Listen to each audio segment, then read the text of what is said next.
In Washington, power is not held by the face in front of the lens, but by the voice whispering in their ear. My family believes I fetch coffee. Unaware that the contracts I oversee are worth more than my father's entire lifetime of work, I did not send that invitation to beg for affection. I was offering them a life raft. Instead, they laughed, and that laughter marked the final moment of the life they once knew. Serena Graymont sat at the far end of the mahogany dining table, her posture perfectly erect, a habit drilled into her since she was 5 years old. At 29, she had mastered the art of occupying space without drawing attention to it, a skill that was currently serving her well in the stifling atmosphere of her parents' Boston estate. The air in the dining room was thick, not just with the scent of roast duck and expensive beeswax candles, but with the heavy, cloying weight of expectation. It was late October, and the New England chill pressing against the window panes seemed less biting than the polite, passive-aggressive warmth radiating from her mother. Eleanor, this was Blair's night. It was always Blair's night, even when it wasn't her 32nd birthday. Serena's older sister sat at the center of the table, flanked by their parents, radiating a frantic, high-gloss energy that exhausted Serena just to look at. Blair was wearing a dress that cost more than most people's cars.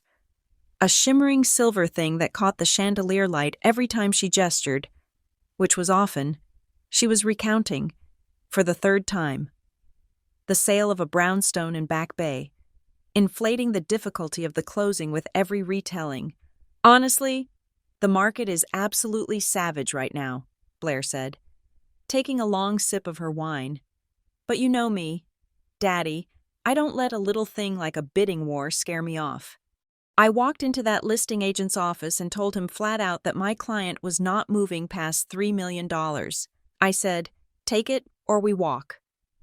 Richard Graymont, a man whose entire identity was built on the foundation of being a pillar of the community, beamed at his eldest daughter. He cut a piece of duck with precise, surgical movements. That is the killer instinct. Blair, you cannot teach that. You either have the fire in the belly, or you do not. That commission must be substantial. Oh, it covers the lease on the Mercedes for the next year.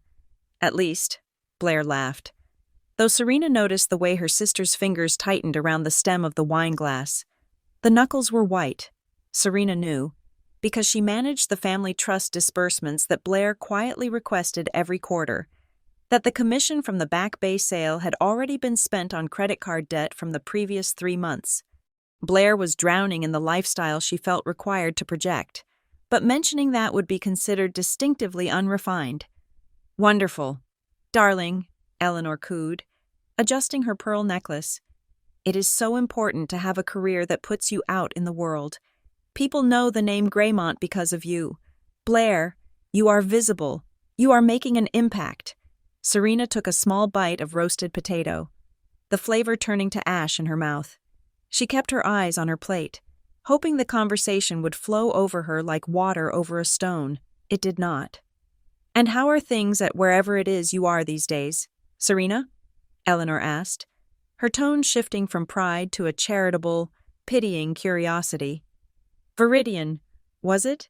Are you still in that little cubicle near the break room? Viridian Systems, Serena corrected softly, not looking up. And yes, I am still there. It is a tech company, right? Richard asked, waving his fork dismissively. Computers and servers. Back office things. I ran into Judge Hawthorne the other day, and he asked what you were doing. I told him you were in administration, keeping the trains running on time. Honest work. Serena, not everyone can be the conductor. Serena felt the familiar vibration of her phone against her thigh beneath the tablecloth. It had been buzzing intermittently for the last 20 minutes, a rhythmic, silent alarm. She knew exactly who it was. It was likely the lead counsel for the Tokyo acquisition team. Viridian Systems was not just a tech company. It was the global architect of the underlying infrastructure for 60% of the world's cloud computing data. And Serena was not an administrator. She was the director of strategic operations. currently orchestrating a hostile takeover of a Silicon rival in a deal valued at $4.2 billion. The deal was precarious. One leak, one regulatory misstep in the European Union, and the stock price would plummet. She was effectively steering an ocean liner through a minefield while her mother criticized her lack of earrings. "It is steady work," Serena said, her voice neutral. "I enjoy it." "Steady is good," Blair interjected, offering a smile that didn't quite reach her eyes. "Not everyone can handle the pressure of sales or litigation. I mean, I would lose my mind if I had to sit behind a desk and file reports all day. I need the thrill of the chase. But you, Serena, you have always been so structured. You like being told what to do. It fits you." "We are just glad you have health insurance," Eleanor added, signaling for the housekeeper to refill the wine. "Although, I do wish you would meet a nice lawyer or perhaps a surgeon, someone with a bit of ambition to balance you out. You spend too much time staring at screens. It is bad for your complexion." The phone against Serena's leg buzzed again. 3 short bursts. That was the code for a red flag level crisis. The European Commission had likely just issued an inquiry regarding the antitrust implications of the merger. Serena maintained her composure. Slicing her duck, in her mind, she was already drafting the email to the legal team in Brussels. She needed to authorize the release of the subsidiary divestment plan. It was a strategy she had built 6 months ago for this exact scenario. She needed to send the authorization within the next 15 minutes, or the markets in London would open to rumors that could tank the deal. "I need to check my phone for a moment," Serena said, reaching for her purse. "Serena, honestly," Richard snapped, the jovial veneer cracking instantly. "It is your sister's birthday. Can the office not wait? Who is calling you at 8 o'clock on a Friday? Your manager needs you to reformat a spreadsheet?" "Something like that," Serena murmured. She didn't withdraw the phone. She just touched the clasp of her bag, grounding herself. She could not explain that she was the manager. She could not explain that the boss they imagined barking orders at her was actually the CEO, who was currently waiting for her instructions on whether to proceed. To the Greymonts, power looked like a courtroom, a surgical theater, or a luxury real estate listing. Power was loud. Power was visible. They could not comprehend a power that existed entirely in silence, moving capital across continents with a single keystroke. "Put it away," Eleanor said sharply. "It is rude." Serena withdrew her hand. "My apologies." She went back to the mental chessboard. If she couldn't email for another hour, she needed to trust that her deputy in Singapore would hold the line. But the risk was high. She felt a wave of exhaustion wash over her, not from the work, but from the dissonance. She was living 2 lives. In one, she was a titan of industry, a woman who commanded respect from Silicon Valley to Shenzhen. In this dining room, she was the disappointment, the gray mouse. The conversation drifted back to Blair. Blair was talking about a gala she was planning to attend. She needed a new dress. She needed connections. She dropped names of local minor celebrities, looking for validation. "Oh, speaking of appearances," Richard said, wiping his mouth with a linen napkin. He looked at Serena. "My tie feels loose. I can never get this knot right since the arthritis started acting up. Serena, fix it for me. Would you? You have small fingers." It wasn't a request. It was a command masked as an opportunity to be useful. Serena stood up. She walked to the head of the table. The room was silent save for the clinking of silverware as Blair and Eleanor continued eating. Serena stood over her father. He smelled of expensive cologne and old brandy. She reached out, undoing the sloppy Windsor knot he had attempted. Her fingers were steady. These were the same hands that had signed off on the restructuring plan that laid off 3,000 people in the redundancy phase last year. They were hands that did not shake. She deftly retied the silk, pulling it snug against his collar, centering the dimple perfectly. Richard patted her hand as she finished. He didn't look her in the eye. He looked at the tie in the reflection of the silver water pitcher. "There," he said, satisfied. "Perfect. You see? You have a true gift for service. Serena, That is why you make such a good secretary. You are best at serving others. Some people are born to lead, to be out front, and some are born to support. It is a noble enough calling. He meant it as a compliment. That was the worst part. He genuinely believed he was praising her. Serena looked down at the top of his thinning hair. A sudden, cold clarity settled in her chest. It wasn't anger. Anger required energy, and she had none to spare for them. It was a profound sense of separation. She was looking at a stranger. These people, with their obsession with local status and country club gossip, were small. They were playing a game with plastic chips while she was managing the casino. "Glad I could help, Dad," she said quietly. She returned to her seat. As she sat down, her phone vibrated a long, continuous hum. The emergency line. She checked her watch. It was 8:15. The London pre-market trading was starting to show activity in the futures. If the European Commission news leaked before she controlled the narrative, the Viridian stock would bleed 10% by morning. That was a loss of roughly $400 million in market capitalization. She could not stay for cake. Serena stood up again, picking up her purse. "I have to go," she stated. The table went silent. Eleanor dropped her fork. "Excuse me?" Eleanor said, her eyes wide. "We haven't even had the cake." "Blair ordered the raspberry chantilly from the French bakery you like." "I apologize, Blair," Serena said, looking at her sister. "Happy birthday, truly, but I have an emergency at work that I cannot ignore." Blair rolled her eyes, letting out a dramatic sigh. "Oh my God.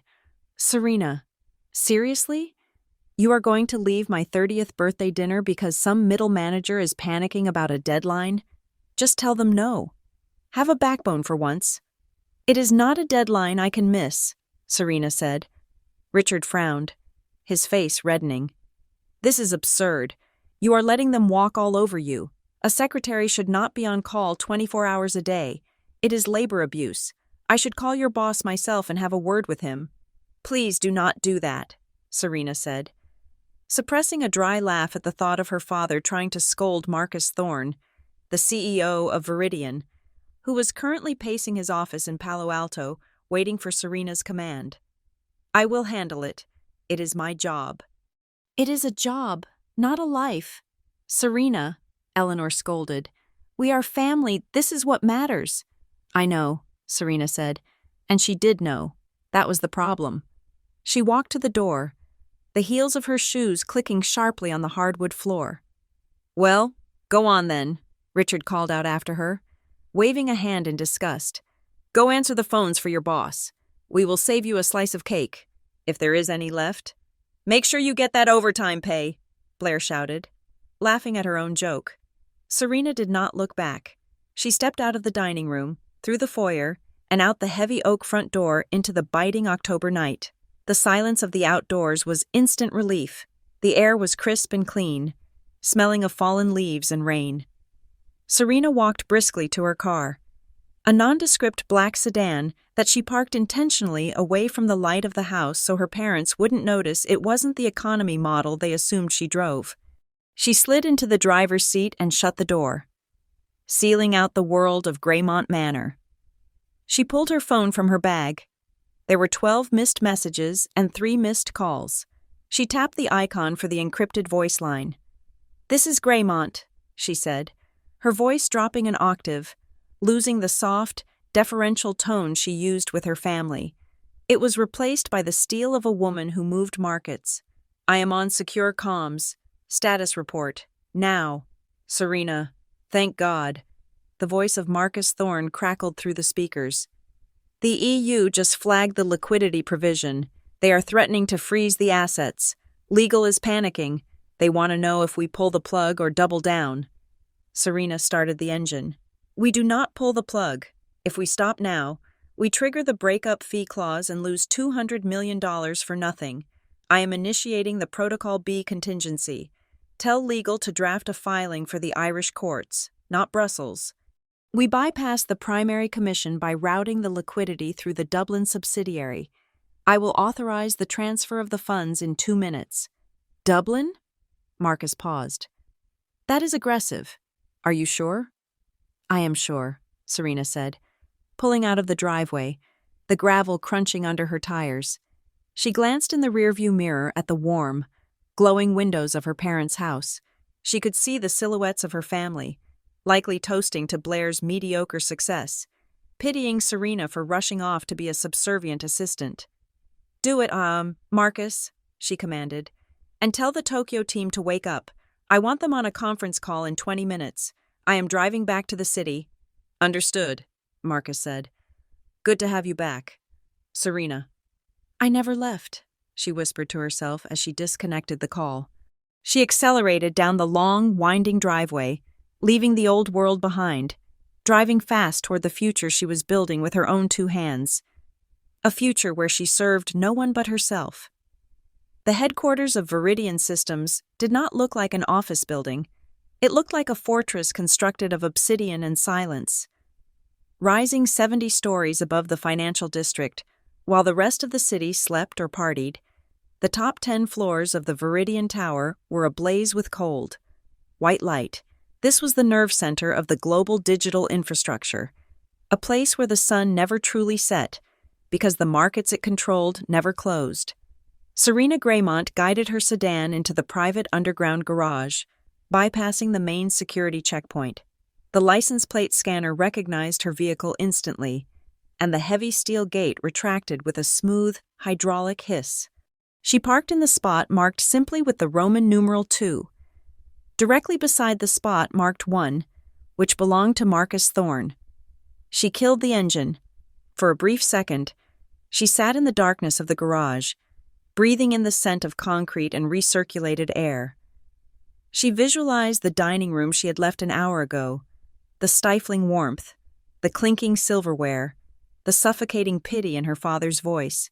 She mentally boxed that memory up, wrapped it in chains, and dropped it into a deep ocean trench in her mind.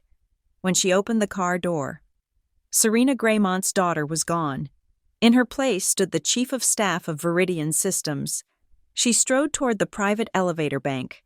The biometric scanner read her retinal pattern before she even stopped walking, and the doors slid open. There were no buttons inside. The elevator knew where she was going, as the car ascended at a velocity that would make most people's ears pop. Serena pulled a tablet from her bag. She scrolled through the live data streams. The Dublin transfer she had authorized from the car had stabilized the stock price, but the activity had triggered a secondary security protocol in the Singapore server farm. The elevator doors opened directly onto the 70th floor. The atmosphere here was different from the frenetic energy of a stock exchange floor. It was quieter, deadlier. It was the silence of a predator stalking prey. A dozen analysts sat at a curved bank of monitors, their fingers flying across silent keyboards. The walls were lined with screens displaying real-time traffic from the company's fiber optic cables beneath the Atlantic. Status, Serena said. She did not raise her voice. She did not have to. David, the head of cybersecurity, stood up immediately. He was a man who had previously worked for the National Security Agency. Yet he looked at Serena with the deferential anxiety of a student facing a strict headmaster. The Dublin route worked, Serena, David reported, walking briskly beside her as she headed toward the corner office. But we have a leak. Someone internal flagged the transaction to a tech journalist at the Daily Wire. They are preparing to run a story claiming we are insolvent. If that story hits the wire at 6 a.m, the Asian markets will panic. We will lose $3 billion in market cap before breakfast. Serena stopped walking. She turned to look at David. Her face was a mask of terrifying calm. Who is the journalist? She asked. Reynolds. He says he has a source. He is bluffing, Serena said. If he had a source, he would have published already. He is fishing for a comment to verify the rumor. Get me the encrypted line to the publisher of the Daily Wire. Now. It is 3 a.m. Serena. David hesitated. I do not care if it is Christmas morning, Serena said, her voice dropping to a temperature near absolute zero. Get him on the line. She walked into her office, a glass-walled sanctuary that overlooked the harbor. She did not sit down. She stood by the window, watching the city lights, waiting. 30 seconds later, the phone on her desk buzzed. She picked it up. "Arthur, I apologize for the hour." She listened for a moment to the groggy, irritated voice on the other end.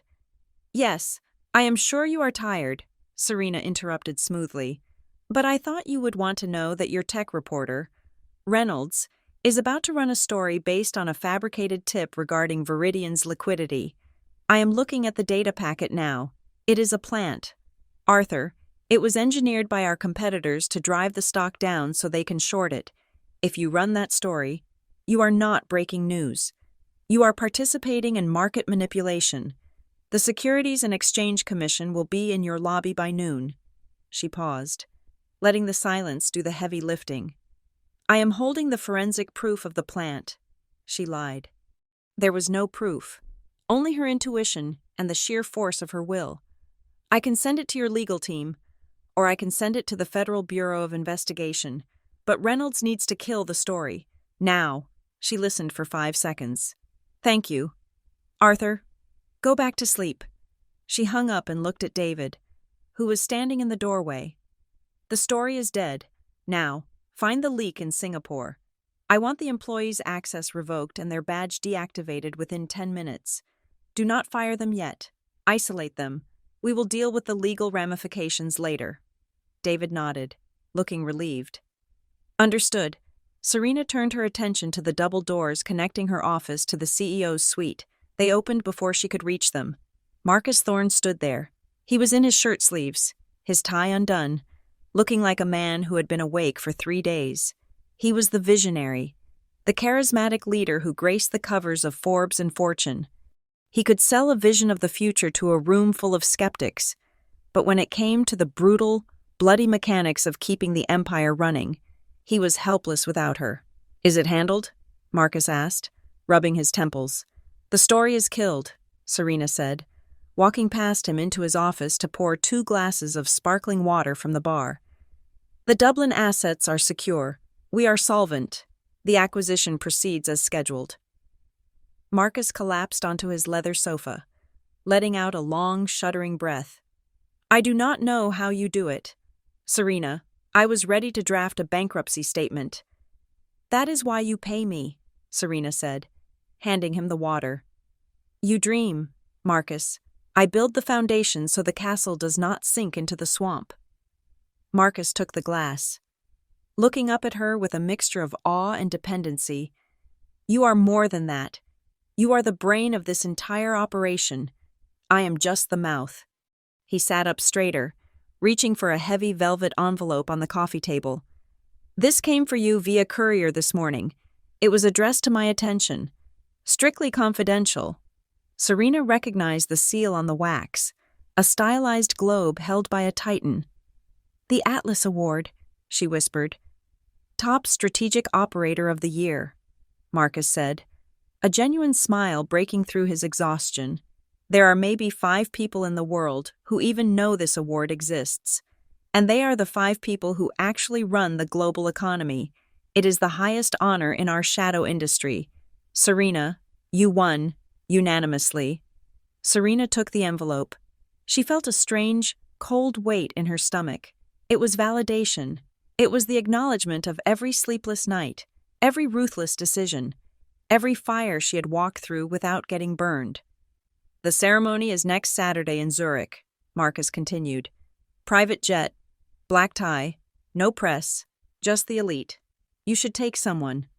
You should take your family. They would be proud." Serena laughed, a sharp, brittle sound. She walked over to the window, looking at her reflection in the dark glass.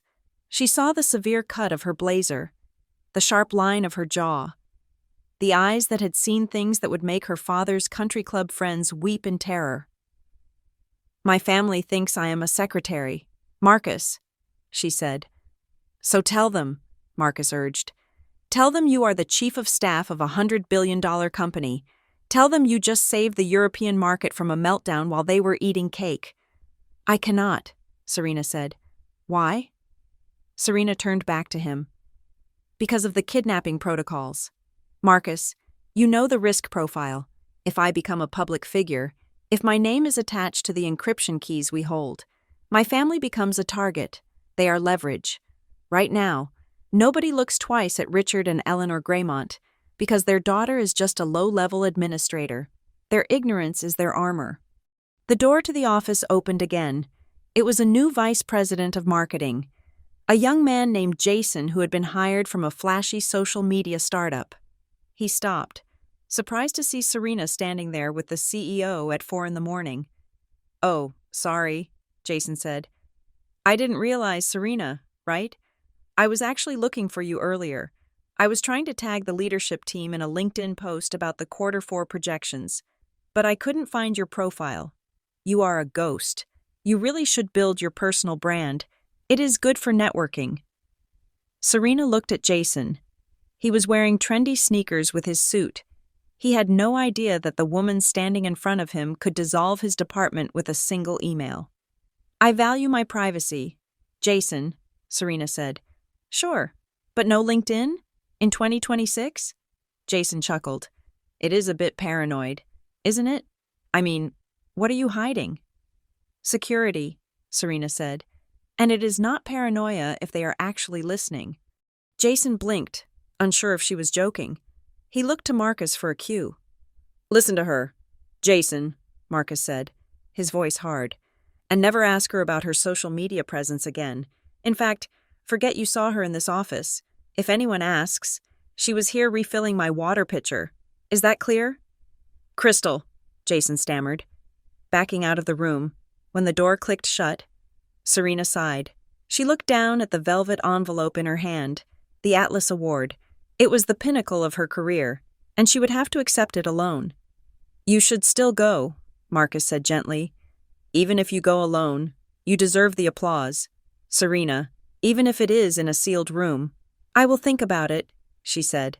She walked back to her own office. Her desk was a pristine surface of glass and chrome. A notification popped up on her secure terminal. It was the final approval for the tactical budget for the next fiscal year, $50 million. This money would fund black site server farms in Iceland, pay for zero-day exploit bounties, and ensure that Viridian remained the apex predator of the tech world. Serena scanned the document. Her eyes moved rapidly over the line items: quantum decryption research, satellite uplinks, private security contractors. She placed her finger on the biometric scanner to authorize the funds. Transaction approved. 50 million United States dollars. As the green confirmation light blinked on her screen, her personal phone buzzed on the desk. It was a standard text message. She picked it up. It was from her mother. "Eleanor, Serena. I forgot to mention at dinner, your cousin Sarah is having her baby shower next weekend, since you are not busy with a serious career like Blair. Could you pick up the snacks? We need those little cheese crackers and maybe some fruit punch. Do not get the cheap kind. Love, Mom." Serena stared at the two screens. On the left, $50 million of capital that could topple governments. On the right, a request for cheese crackers. The irony was so sharp it almost drew blood. She was the gatekeeper of the digital age. She held the keys to the kingdom, but to the people who shared her blood, she was just the girl who ran errands. She typed a reply to her mother. "I will take care of it, Mom." She set the phone down. Then she picked up the velvet envelope containing the Atlas Award invitation. She opened her drawer and dropped the envelope inside, sliding it all the way to the back, underneath a stack of non-disclosure agreements. "Get me the flight manifest for Zurich," she said to the empty room, her voice steady, "and get me a list of caterers in Boston who deliver cheese crackers." She sat down in her ergonomic chair. The leather creaking softly, the sun was beginning to rise over the harbor, painting the sky in bruised shades of purple and gold. Serena Graymont watched the dawn break, alone in her tower, the most powerful woman that nobody knew existed. The penthouse apartment Serena Graymont owned in the Seaport District was a testament to the life she actually lived. As opposed to the life her family imagined for her, it was a space of clean lines, floor-to-ceiling glass, and muted tones of slate and charcoal. There were no family photos on the mantel. Instead, There was a single, abstract sculpture of twisted steel that she had picked up at an art auction in Basel for $40,000. It was Tuesday evening. Serena sat on the edge of her sofa, the city skyline glittering behind her like a spread of diamonds on black velvet. In her hand, she held her personal phone. The screen was illuminated, casting a pale, ghostly light on her face. She had opened the group chat. The chat was named the Graymont family. It was mostly a digital shrine to Blair. The last 30 messages were photos of Blair's birthday weekend, Blair's new listing, or Blair showing off a pair of shoes. Serena's contributions were usually limited to polite congratulations or logistical confirmations for family gatherings she felt obligated to attend. Tonight was different. Tonight, she was trying to bridge the gap. Marcus Thorne's words from the office echoed in her mind. "You should take your family. They would be proud." Serena wanted to believe him. She wanted, with a desperate, childish ache that she usually suppressed with work, to believe that if she just showed them a glimpse of the truth, they would finally see her. She wasn't asking them to understand the complexities of the Atlas Award. She wasn't asking them to understand the geopolitical implications of the merger she had just saved. She just wanted them to be there. She wanted to see her father look at her with the same beaming pride he reserved for Blair's mediocre real estate deals. She began to type. Her thumbs hovered over the glass. She typed a sentence, then backspaced rapidly. "I won an award." No, too blunt. It sounded desperate. "I am being honored at a ceremony." No, too vague. Richard would assume it was for typing speed. She needed to strike a balance. She needed to sound humble enough to avoid their immediate scorn, but specific enough to convey that this was not a trivial event. She needed to frame it in a way that appealed to their vanity. The Ritz-Carlton was a brand they understood. Private aviation was a language they respected. She took a deep breath and typed the message again, choosing her words with the same surgical precision she used to draft press releases for market crashes. "Hi everyone, I have some news. I have been selected to receive a professional recognition from the International Strategic Operations Board. The ceremony is this Saturday evening at the Ritz-Carlton in Zurich. I know it is short notice, but I have arranged for a private charter to fly us out on Friday evening and return on Sunday. I would really love it if you could all be there with me." She stared at the text. It was polite. It was generous. It hinted at the scale of the achievement without explicitly stating that she was the most powerful executive in the room. She hit send. The message appeared in the blue bubble. Delivered. Serena placed the phone on the coffee table. She stood up and walked to the window. Her heart was hammering against her ribs, a physical reaction she found irritating. She had negotiated with terrorists and prime ministers without her pulse rising above 70 beats per minute. Yet, sending a text message to her parents made her palms sweat. She waited. The city below moved in slow motion. The red taillights of cars on the bridge formed a river of blood. 1 minute passed, then 2. The phone buzzed. Serena turned, walking back to the table. She did not pick it up immediately. She looked at the notification on the lock screen. It was from Richard. She unlocked the phone. "Dad." "Zurich? That is quite a distance for a work party." "Serena, is this one of those internal things? Like an award for perfect attendance or best organization? I recall your aunt receiving a plaque for 20 years of filing at the dental office." Serena felt a small, sharp pinch in her chest.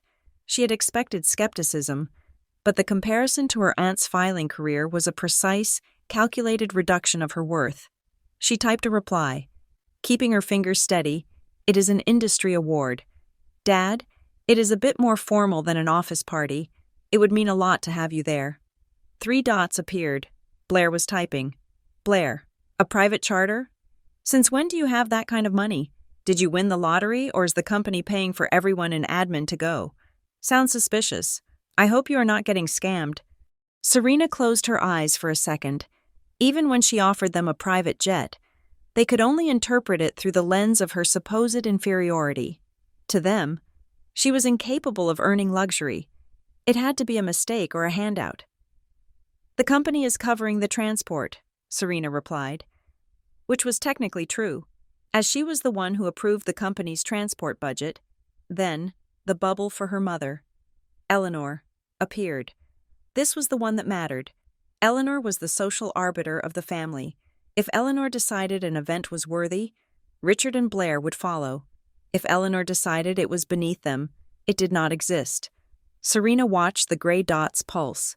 Mom. Oh, Serena, that is sweet of you to ask. Serena felt a flicker of hope. Mom. But honestly, flying all the way to Switzerland for a dinner seems excessive. And let us be realistic. Just a lowly secretary award. Honey, we have real plans. The air in the penthouse seemed to vanish. Serena read the line again. Just a lowly secretary award. Honey? It wasn't just a rejection. It was a definition. It was her mother telling her exactly where she stood in the hierarchy of the universe, no matter what she did, no matter how many billions she moved. To Eleanor, she would always be the girl who fetched the coffee. The phrase lowly secretary was not an insult in Eleanor's mind. It was simply a statement of fact, like saying the sky was blue. Then Blair's message chimed in, piling on the earth over the grave. Blair. Yeah, sorry. We have had a table booked at Le Monde for 3 weeks for a post-birthday celebration. You know how impossible it is to get a reservation there on a Saturday. We are not going to cancel a $300 dinner just to watch you get a certificate for color-coding spreadsheets. Go ahead and enjoy your piece of paper. Le Monde. They were choosing a French bistro in downtown Boston over a private jet to Zurich. They were choosing a mid-tier meal over the crowning achievement of her life. It was not about the logistics. It was not about the travel. It was about value. They did not value her. They did not value her work. They did not value her existence outside of the utility she provided them. Serena stared at the phone. The silence in the apartment was absolute. She waited for the tears. She checked in with her body, expecting the familiar hot swell of humiliation behind her eyes, the tightening of her throat, but there was nothing. Her eyes were dry. Her breathing was steady. Her hands were still. Something inside her, a thin, taut wire that had been vibrating with the desire for their approval for 29 years, had finally snapped. It didn't snap with a bang. It didn't snap with a scream. It just ceased to exist. The connection was gone. She looked at the text chain. They were probably laughing about it now. Sitting in the living room at Greymont Manor, shaking their heads at Serena's delusions of grandeur. Poor Serena, always trying so hard. She realized then that she had been playing a game she could never win, because the rules were rigged against her. They needed her to be small so they could feel big. Her success was a threat to their narrative. If she was powerful, then their pity was misplaced. If she was powerful, then Richard's condescension was foolish. Eleanor's judgments were hollow, and Blair's bragging was pathetic. They would never accept her success, because to do so would be to admit their own mediocrity. Serena lifted the phone one last time. She did not defend herself. She did not explain that the certificate was a solid platinum globe that came with a personal commendation from the G7 finance ministers. She did not tell them that the lowly secretary had a security clearance higher than the president's national security advisor. She typed a single line. Okay, have a nice dinner. She hit send. Then, she performed an action that felt more like a surgical amputation than a settings change. She tapped the info icon at the top of the group chat. She scrolled down to the bottom of the menu. Mute notifications. She selected Always. Then she went to her contact list. She selected Richard, Eleanor, and Blair individually. She set each of their profiles to Do Not Disturb. She placed the phone face down on the marble coffee table. The sound of the glass screen hitting the stone was a final, definitive click. It sounded like a lock engaging. Serena stood up and walked to the wet bar in the corner of the living room. She poured herself a glass of sparkling water. She took a sip, feeling the cold bubbles against her tongue. She felt incredibly light. The weight of their expectation, the crushing burden of trying to be the daughter they wanted while being the woman she was, had evaporated. They had made their choice. They chose the lie. They chose the version of Serena that made them comfortable. So be it. She walked back to the window and looked out at the city. The lights of Boston burned on. indifferent to her personal tragedy. But it wasn't a tragedy. She realized it was a liberation. Zurich, she said aloud to the empty room. She would go to Zurich alone. She would wear the black velvet gown she had bought in Paris. She would walk onto that stage, and she would accept the applause of the only people on earth who truly knew her. She turned away from the window, leaving the view of the city and her family behind her in the dark. She walked toward her bedroom to pack her bag. The flight was scheduled for Friday, but there was no reason to stay in Boston a moment longer than necessary. She would authorize the pilot to leave tonight. The gatekeeper of Viridian Systems had just closed the most important gate of all, and she had thrown away the key. While Serena Graymont was soaring 30,000 feet above the Atlantic Ocean in the quiet luxury of a Gulfstream jet, the atmosphere inside the master bedroom of Graymont Manor was significantly more turbulent. The air smelled of hairspray and quiet desperation. Richard Graymont stood before the full-length mirror, struggling with the cufflinks of his tuxedo. They were gold, engraved with the family crest, a relic from a time when the Graymont name actually appeared on the donor walls of hospitals rather than on the past due lists of private clubs. He adjusted his collar, watching his own reflection with a critical, worried eye. The man looking back at him was aging, the jowls a little heavier, the hairline a little higher, but he still possessed the facade of a captain of industry. That facade was currently the only asset Richard had left. On the mahogany dresser behind him lay a stack of unopened envelopes. He did not need to open them to know what they contained. The top one was from the bank, a final notice regarding the line of credit for Graymont Consulting. The business had not turned a profit in 18 months. The clients, mostly old friends who needed vague management advice, were dying off or retiring. And the new generation of executives did not want advice from a man who still typed with 2 fingers. He was bleeding money, the country club dues, the lease on Blair's Mercedes, the maintenance on the manor, the appearances at galas. It all cost roughly $20,000 a month just to keep the lights on, and the account balance was hovering dangerously close to zero. "Richard, do I look pale?" Eleanor asked, stepping out of the walk-in closet. She was wearing a midnight blue gown that she had purchased 5 years ago, expertly tailored to look new. "I feel like the lighting in here is dreadful." "You look magnificent."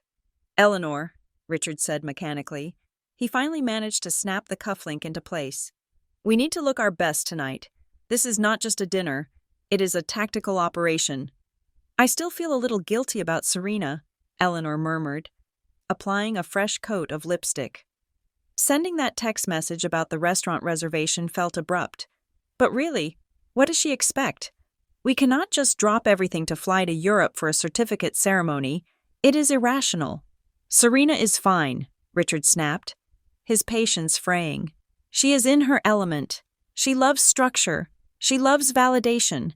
Let her have her little moment with her filing cabinets. We have bigger fish to fry. If Blair's intelligence is correct, tonight could save us." The door to the bedroom flew open, and Blair stormed in. She looked spectacular in a crimson dress that was cut aggressively low, designed to distract from the fact that she hadn't sold a property in 6 months. "I called the restaurant again," Blair announced, breathless. The hostess confirmed that the VIP table in the back corner is reserved for a high-profile tech executive. She wouldn't say the name, but she winked. "It has to be him. It has to be Julian Vance." Richard felt a surge of adrenaline. Julian Vance, the CEO of Viridian Systems. The man was a myth. He was worth billions. If Richard could just get 5 minutes with him, if he could just pitch the consulting firm as a boutique advisory service for tech giants looking to interface with old Boston money, it would solve everything. A single contract with Viridian would clear the debts. "And you have the portfolio?" Richard asked. "I have the listing for the penthouse in Beacon Hill on my iPad," Blair said, checking her clutch. "It has been sitting on the market for a year, but a guy like Vance buys properties like that as tax write-offs. I just need to get him a drink. I will tell him I am Serena's sister. He has to know who she is, right? She works in his building.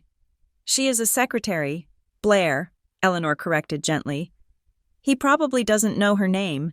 He likely has 500 Serenas working for him. Do not embarrass yourself by bringing her up unless you have to. We are selling the Graymont brand, not your sister's clerical skills. Right, Blair nodded. Focus on the brand, success, exclusivity. We are the gatekeepers of Boston society. They descended the grand staircase together, a united front of ambition and anxiety. They stepped out into the cool evening, ignoring the fact that the landscaping crew hadn't been paid in 2 weeks and the hedges were starting to look overgrown. They climbed into Richard's sedan. The driver had been let go 3 months ago to spend more time with his family and headed toward the city. The drive was a war council. Remember, Richard instructed, gripping the steering wheel. We do not approach him immediately. We let him settle in. We order expensive wine. We look like we belong. Then, on the way to the restroom, I will make contact.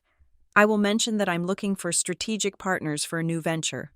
Blair, you swoop in when he looks bored. I am good at swooping, Blair said, checking her reflection in the visor mirror. God, imagine if we pull this off. I could pay off my credit cards by Monday. Do you think he is single? He is rich, Eleanor said pragmatically.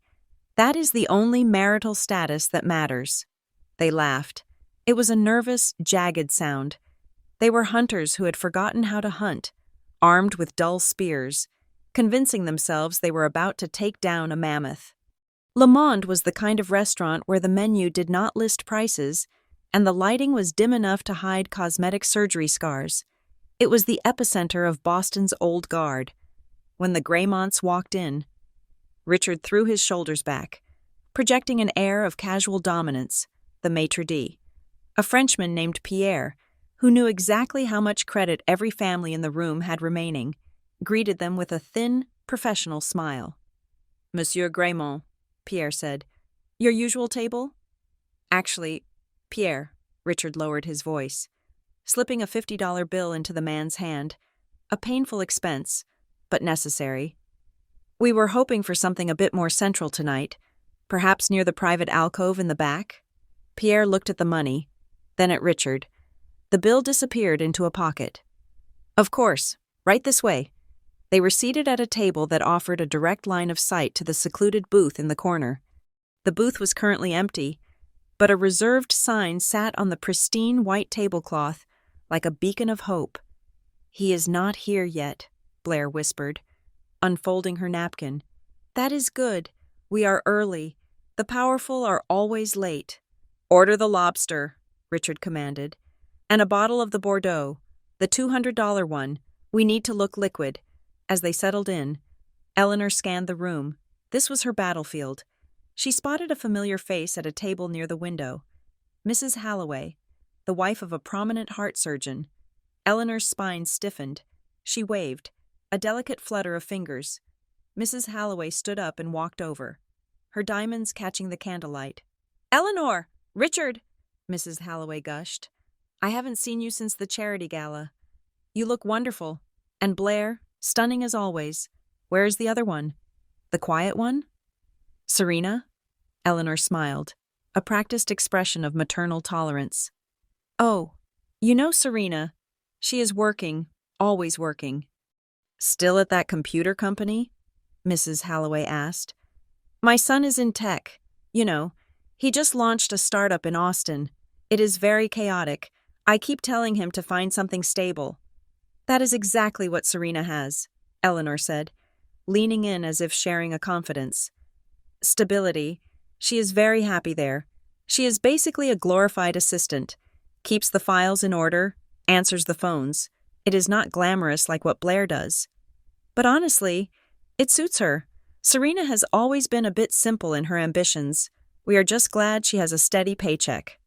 Serena is very content with her lot, Eleanor added, using a phrase her mother used to say, emphasizing the lack of drive.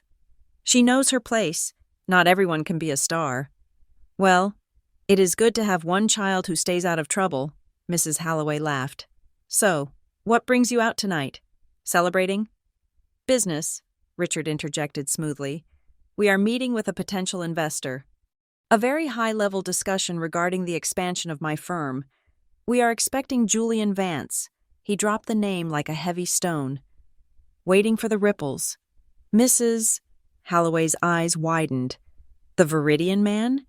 He is coming here? We have it on good authority, Blair said, sipping her water with a smirk. We are going to discuss some real estate opportunities for his portfolio. He needs guidance on the local market. Impressive, Mrs. Holloway said, clearly jealous. Well, I will let you get back to it. Do not let me interrupt a billion-dollar evening. She walked away, and the Greymonts exchanged looks of triumph. They had planted the flag. Now they just needed the territory. The waiter arrived with the wine. Richard swirled it in his glass, tasting the notes of oak and debt. To the hunt, he toasted. To the hunt, Eleanor and Blair echoed. Time began to pass. The appetizers arrived. The lobster bisque was excellent, though Richard had trouble swallowing it as he watched the empty booth in the corner. 7:30 became 8 o'clock. The restaurant filled up. Laughter and the clatter of silverware created a din of wealth and comfort. Every time the front door opened, all three Greymonts swiveled their heads, their eyes hungry, predatory. At 8:15, a group of men in suits walked in. Richard sat up straighter. Is that him? He hissed. Blair squinted. She pulled up a photo of Julian Vance on her phone under the table. No, that guy has a beard. Vance is clean-shaven. Maybe it is his entourage? The men sat at a table near the front. They were loud. They ordered beer. They were clearly investment bankers, not tech moguls. Richard deflated. He is late. He is a CEO, Eleanor reassured him. They run on their own time. Eat your dinner. Richard, you look desperate. I am desperate, Richard muttered, attacking his lobster. By 9 o'clock, the bottle of wine was empty. Richard ordered another one, ignoring the mental calculator in his head that was screaming about the credit limit. They had to stay. They couldn't leave before he arrived. At 9:30, the maitre d' walked over to the reserved booth in the corner. He reached out and removed the reserved sign. Richard froze. He waved his hand frantically. Pierre! Pierre! A moment! The Frenchman glided over. Oui, monsieur? The table. Richard stammered. You took the sign away. Is the party canceling? Pierre looked at the empty booth, then back at Richard with a look of mild confusion. Non. The reservation was not for a cancellation. The party simply did not show. We have a policy. We hold the table for 90 minutes. After that, we release it to the walk-ins. But it was Julian Vance, Blair blurted out. It was the Viridian group, right? Pierre's eyebrows rose. Vance? No. Mademoiselle. The reservation was for a Mr. Smith. A pharmaceutical representative. The silence at the Greymont table was deafening. Mr. Smith? Richard repeated, his voice hollow. Oui, Pierre said. Perhaps you were misinformed. He bowed slightly and walked away. The three of them sat in the ruins of their evening. The lobster shells on their plates looked like carcasses. The second bottle of wine was half full, but it suddenly tasted like vinegar. Mr. Smith, Eleanor whispered, a pharmaceutical rep. I don't understand, Blair said, her voice rising in pitch. My source said he comes here every third Saturday. I swear, maybe he changed his plans? Maybe something huge came up? Something huge, Richard said bitterly. He looked around the room. Mrs. Holloway was looking at them. She saw the empty booth. She saw their slumped shoulders. She knew, by tomorrow morning, the entire country club would know that the Greymonts had been stood up by a ghost. We spent $400 on dinner, Richard said, his voice trembling with suppressed rage. $400 we do not have. Chasing a man who isn't even in the city. Well, where is he then? Blair snapped. If he is so important, where is he on a Saturday night? Who cares? Eleanor hissed. Keep your voice down. People are staring. They didn't know. They couldn't possibly know. At that exact moment, 4,000 miles away. In a ballroom draped in gold and velvet at the Ritz-Carlton in Zurich, the man they were hunting was standing at a podium, Julian Vance, wearing a tuxedo that cost more than Richard's car, was leaning into the microphone. "It is my distinct honor," Julian Vance was saying to a room filled with prime ministers and titans of industry, "to introduce the woman who has not only saved my company 3 times this year, but has quietly stabilized the global digital economy. She is the most brilliant strategic mind I have ever encountered.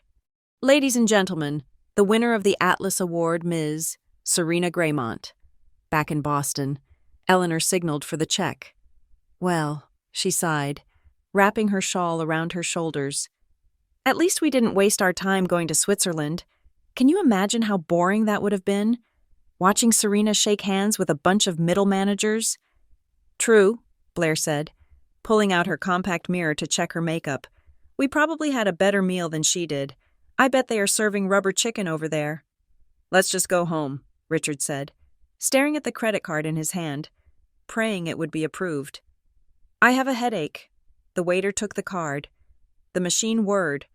For a long, agonizing second, it processed. Then, a small beep. Approved. Richard let out a breath he didn't know he was holding. They had survived another day. They had bought the illusion for one more night. "Next week," Richard said, standing up and buttoning his jacket, regaining a shred of his pomposity. "Next week we will try the yacht club. I heard he keeps a boat there." "Good idea. Daddy," Blair said, "we will catch him eventually." They walked out of the restaurant, heads held high, marching confidently toward a future that did not exist, leaving the reality of their daughter's triumph completely, blissfully, and tragically undisturbing to their small, hollow world. The grand ballroom of the Ritz-Carlton in Zurich did not smell of desperation or cheap cologne. It smelled of white orchids, vintage champagne, and the ozone scent of immense, concentrated power. The security perimeter had been established 3 blocks away. There were no paparazzi screaming names behind velvet ropes. This event was not for the public consumption of tabloids or Instagram feeds. This was the Atlas Gala, a gathering so exclusive that its guest list was classified as a state secret in 3 different countries. The people inside this room did not appear on television to shout about their achievements. They were the people who owned the television networks. They were the people who decided which wars were funded and which technologies would define the next century. The air inside was cool and hummed with a quiet, polite intensity. Waiters in white gloves moved like ghosts, anticipating needs before they were spoken. At the center of the room, standing beneath a chandelier that dripped with Austrian crystal, was a woman who would have been unrecognizable to the residents of Graymont Manor. Serena Graymont was not wearing a sensible pantsuit. She was not wearing the invisible uniform of the administrator. She was encased in a custom creation by a reclusive Parisian couturier, a gown of midnight black velvet that absorbed the light rather than reflecting it. It was structured and severe, hugging her silhouette with architectural precision before flaring out slightly at the floor. The neckline was a sharp, plunging V that highlighted the only jewelry she wore. A choker of platinum and raw, uncut sapphires. Her hair, usually pulled back in a severe, practical bun, was loose, cascading in dark waves over one shoulder. Her makeup was sharp, her lips painted a deep, blood-red crimson. She did not look like a secretary. She looked like a sovereign. "Ms. Graymont," a voice rumbled from her left. Serena turned slowly, her movements fluid and deliberate. Standing there was Senator Elias Thorne, the chairman of the United States Senate Committee on Commerce, Science, and Transportation, a man who could summon CEOs to Washington with a single phone call. "Senator," Serena said, offering a hand but not dipping her head. Her handshake was firm, equal. "I trust the flight from D.C. was comfortable?" "It was manageable," the senator said, holding her hand a second longer than necessary. "I wanted to catch you before the ceremony. We have been reviewing the new encryption protocols Veridian is rolling out next quarter. There are some concerns in the Pentagon about backdoors. I was hoping to get your perspective." He was asking for a favor. The man who wrote the laws was asking the woman who wrote the code for permission to understand it. "My perspective is simple, Senator," Serena said, her voice cool and melodious, carrying over the hum of the room. "The protocols are inviolable. If the Pentagon wants access, they can apply for a warrant like everyone else, but I can give you 5 minutes next Tuesday at 9 in the morning to explain why breaking our encryption would actually compromise national security rather than enhance it." The senator blinked. He wasn't used to being given a time slot. He was used to demanding one. But he looked at Serena, at the steel in her eyes, and he nodded. "Tuesday at 9, he said. "I will have my chief of staff set it up. Thank you, Serena." He walked away, looking like he had just won a prize. Serena took a sip of her sparkling water. She stood alone in a circle of empty space. It was a phenomenon of physics that occurred around the truly powerful. People gave them gravity. They wanted to be near her, but they were afraid to encroach. A server appeared with a fresh glass. "For you, madame." "Thank you," she whispered. She looked around the room. To her right, the founder of the largest logistics fleet in Asia was laughing with the woman who controlled the lithium mines in Chile. To her left, the heir to a European banking dynasty was deep in conversation with a Nobel laureate in physics. They all knew who she was.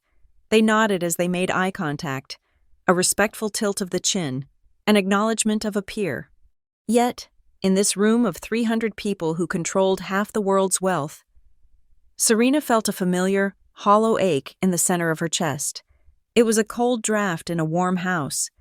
She looked at the empty space beside her. If things had been different, Richard would be standing there, puffing out his chest, telling the senator about his golf handicap. Eleanor would be critiquing the flower arrangements, telling the mining heiress where to buy better shoes. Blair would be trying to take a selfie with the banking heir. They would be embarrassing. They would be loud. They would be hopelessly out of depth. But they would be there, and their presence would mean that they saw her, that they finally understood that the daughter they dismissed as a servant was actually the queen of the board. Serena closed her eyes for a brief second, letting the music of the string quartet wash over her. She imagined, just for a heartbeat, her mother walking up to her, touching her arm, and saying, "You did this, Serena. You built this. We are so proud." She opened her eyes. The space beside her remained empty. The fantasy dissolved into the reality of the black velvet and the cold sapphires. "You look like you are plotting a murder," a voice said softly. Serena turned. Julian Vance stood there. He looked impeccable in a tuxedo with a peak lapel, but his eyes held the warmth that was missing from the rest of the room. He wasn't looking at her like an asset or a boss or a subordinate. He was looking at her like a partner. "Just plotting the acquisition of a small island nation," Serena joked, though her smile was faint. "Aim higher," Julian said.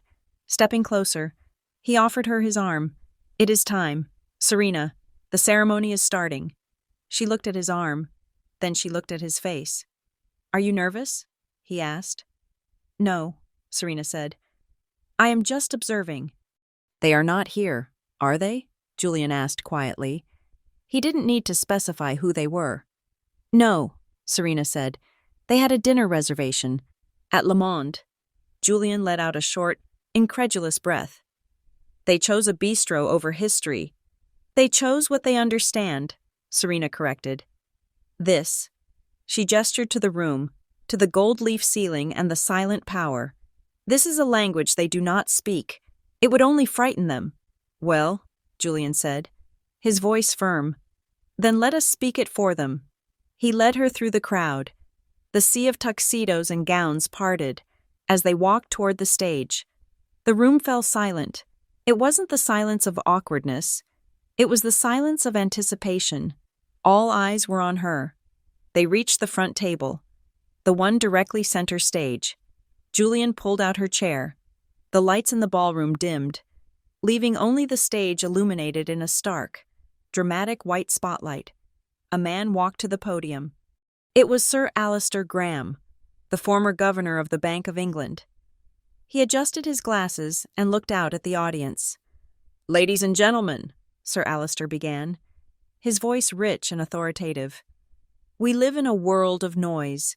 We are surrounded by people who shout about disruption, about innovation, about change. We celebrate the faces on the magazine covers.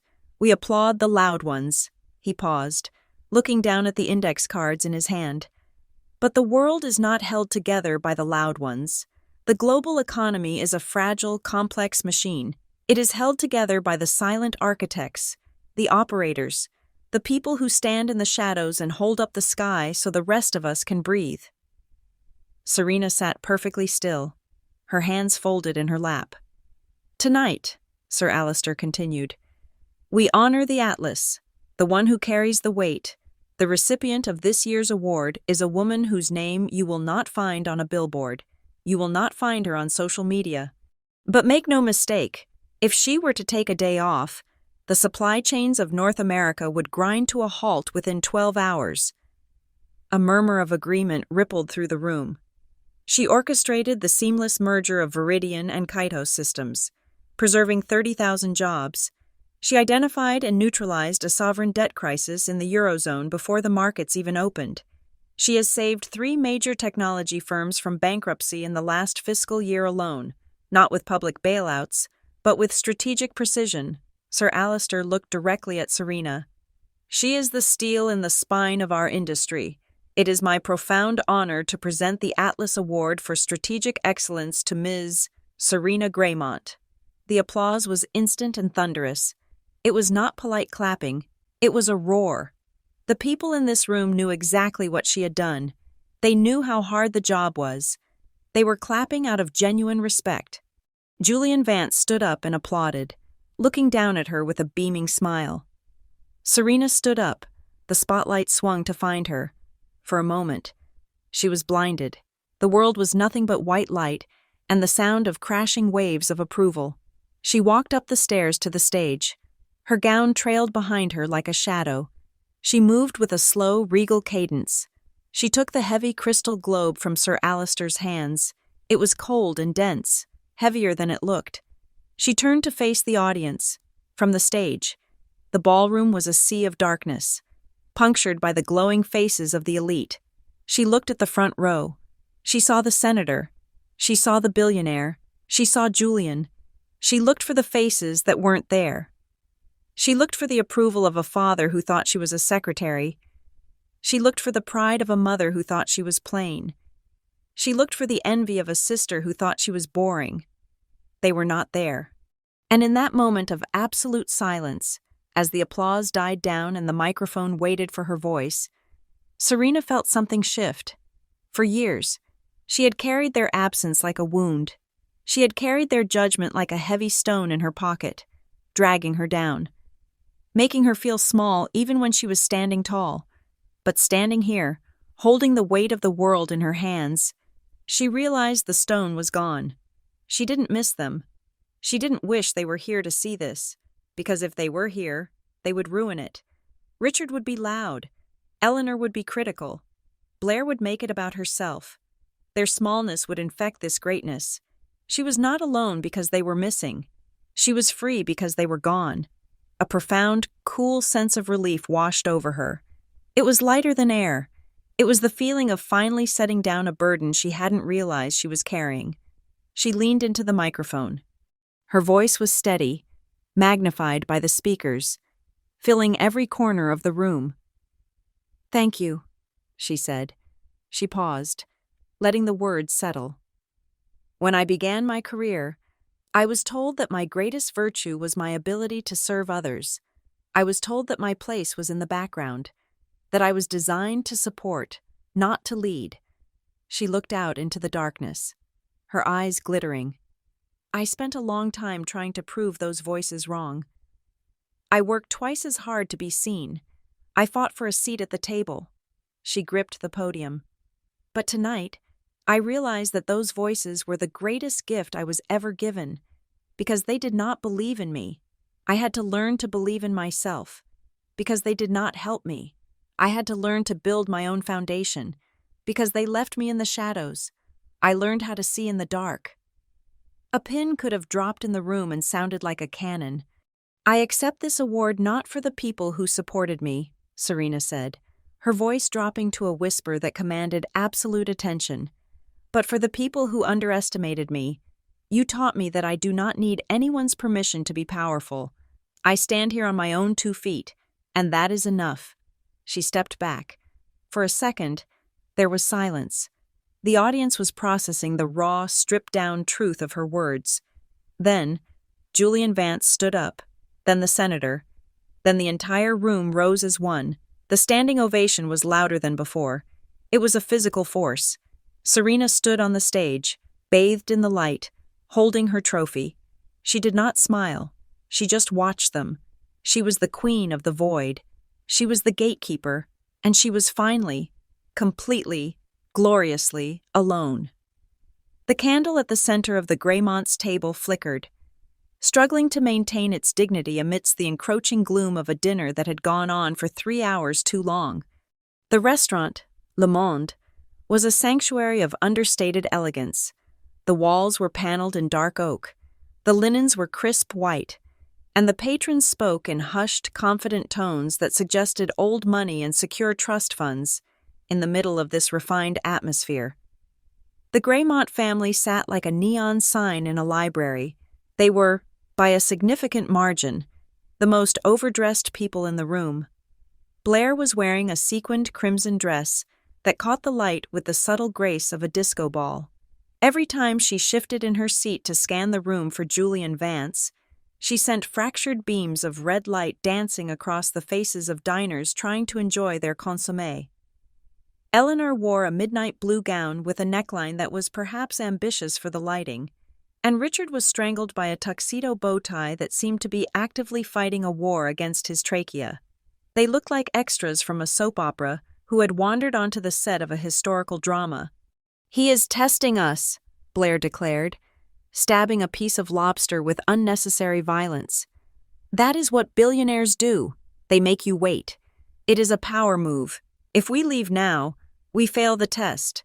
We show we lack stamina." "I agree," Richard said, mopping a sheen of perspiration from his forehead with a linen napkin.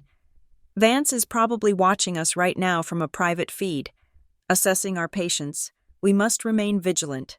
He took a large gulp of the second bottle of Bordeaux, which was already dangerously low. The wine had done little to soothe his nerves. Instead, it had merely turned his anxiety into a loud, boisterous bravado. Richard turned his gaze to the table on their left. A solitary man was eating a steak, reading a document on a tablet. He wore a simple gray sweater, but the watch on his wrist was a Patek Philippe that cost more than Richard's house. Richard leaned over, invading the man's personal space with the grace of a falling tree. "I see you are admiring the market data," Richard boomed, his voice carrying far too well in the acoustic calm of the room. "Terrible volatility in the Asian sector this week, isn't it? I was just telling my broker to move my holdings into gold. Defensive strategy, you know how it is." The man in the gray sweater did not look up. He slowly cut a piece of meat. "I am reading a menu for a charity gala, sir, and I'm trying to eat my dinner." Of course," Richard laughed, a booming, hollow sound. "Charity? Very noble. My firm, Greymont Consulting, specializes in optimizing nonprofit yield. If you are looking for a strategic partner to maximize your donor outreach, I have a card right here." Richard fumbled in his tuxedo pocket, producing a business card that was slightly bent at the corner. He tried to slide it across the white tablecloth toward the man. The man placed his fork down with a sharp clink. He looked at Richard for the first time. His eyes were cold, dead sharks. "If you slide that piece of cardboard onto my table," the man said, his voice quiet but terrifyingly precise, "I will have the owner, who happens to be my brother-in-law, ban you for life. Turn around and eat your lobster." Richard froze. His hand hovered in midair. He offered a tight, grimacing smile. "Right. Well, nice chat. Enjoy the steak." He swiveled back to his family, his face burning a bright, blotchy red.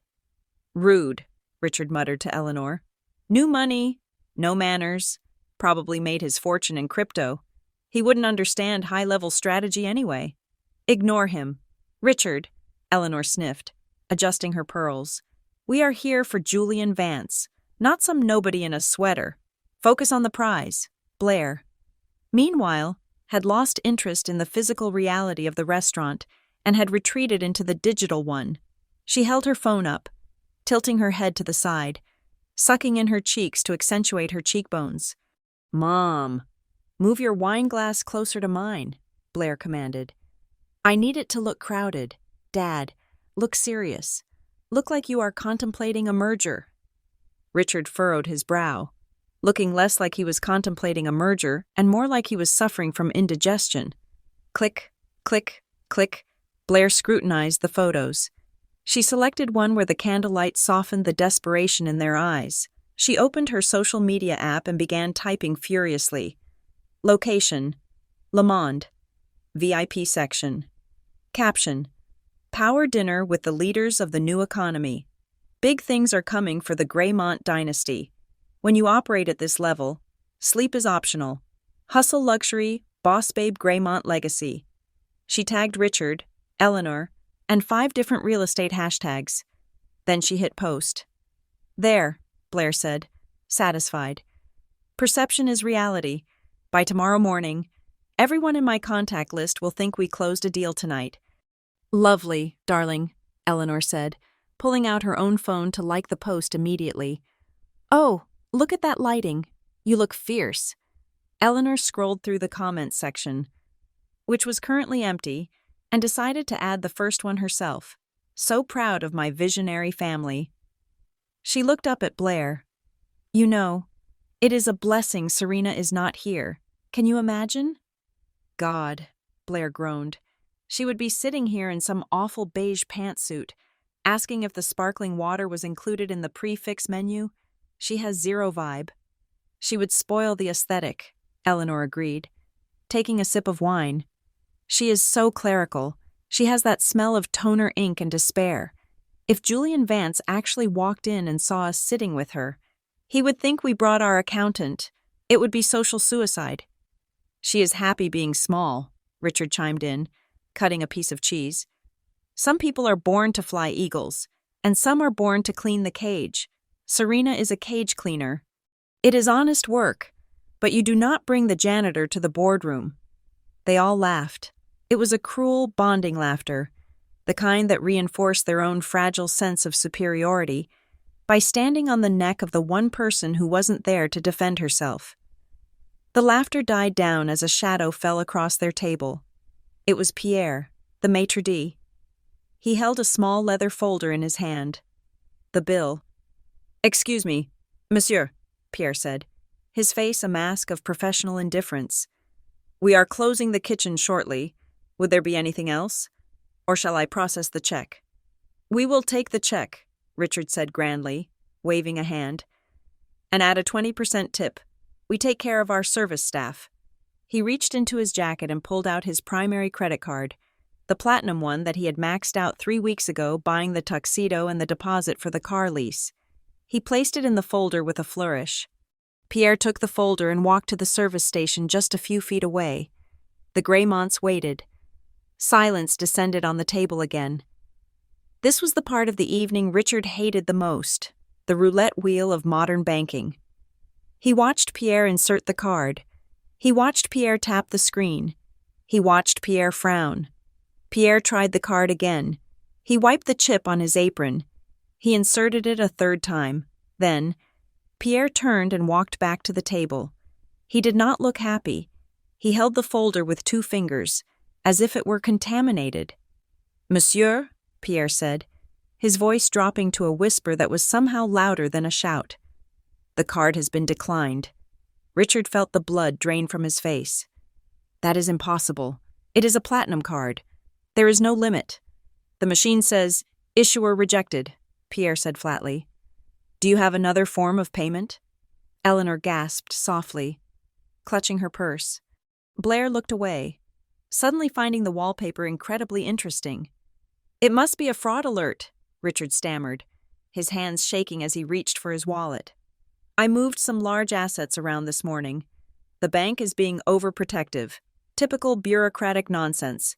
He dug through his wallet, bypassing the corporate card, canceled, the joint account card, overdrawn, and landing on a bright blue card he kept for emergencies. It had an interest rate of 28% and a limit that was barely enough to cover a dental cleaning. "Try this one," Richard said, handing it over. "And tell your machine to stop being so sensitive." Pierre took the blue card with a look of disdain. He walked back to the machine. Richard held his breath. He squeezed his eyes shut for a second, praying to the gods of finance. "Please, just this once, do not humiliate me." The machine beeped. A receipt printed. Pierre returned. "Approved, monsieur." Richard exhaled, his entire body sagging with relief. "See? Just a technical glitch. No need to panic. However," Pierre added, placing the receipt on the table, "the card was only authorized for the base amount. It did not cover the gratuity you mentioned."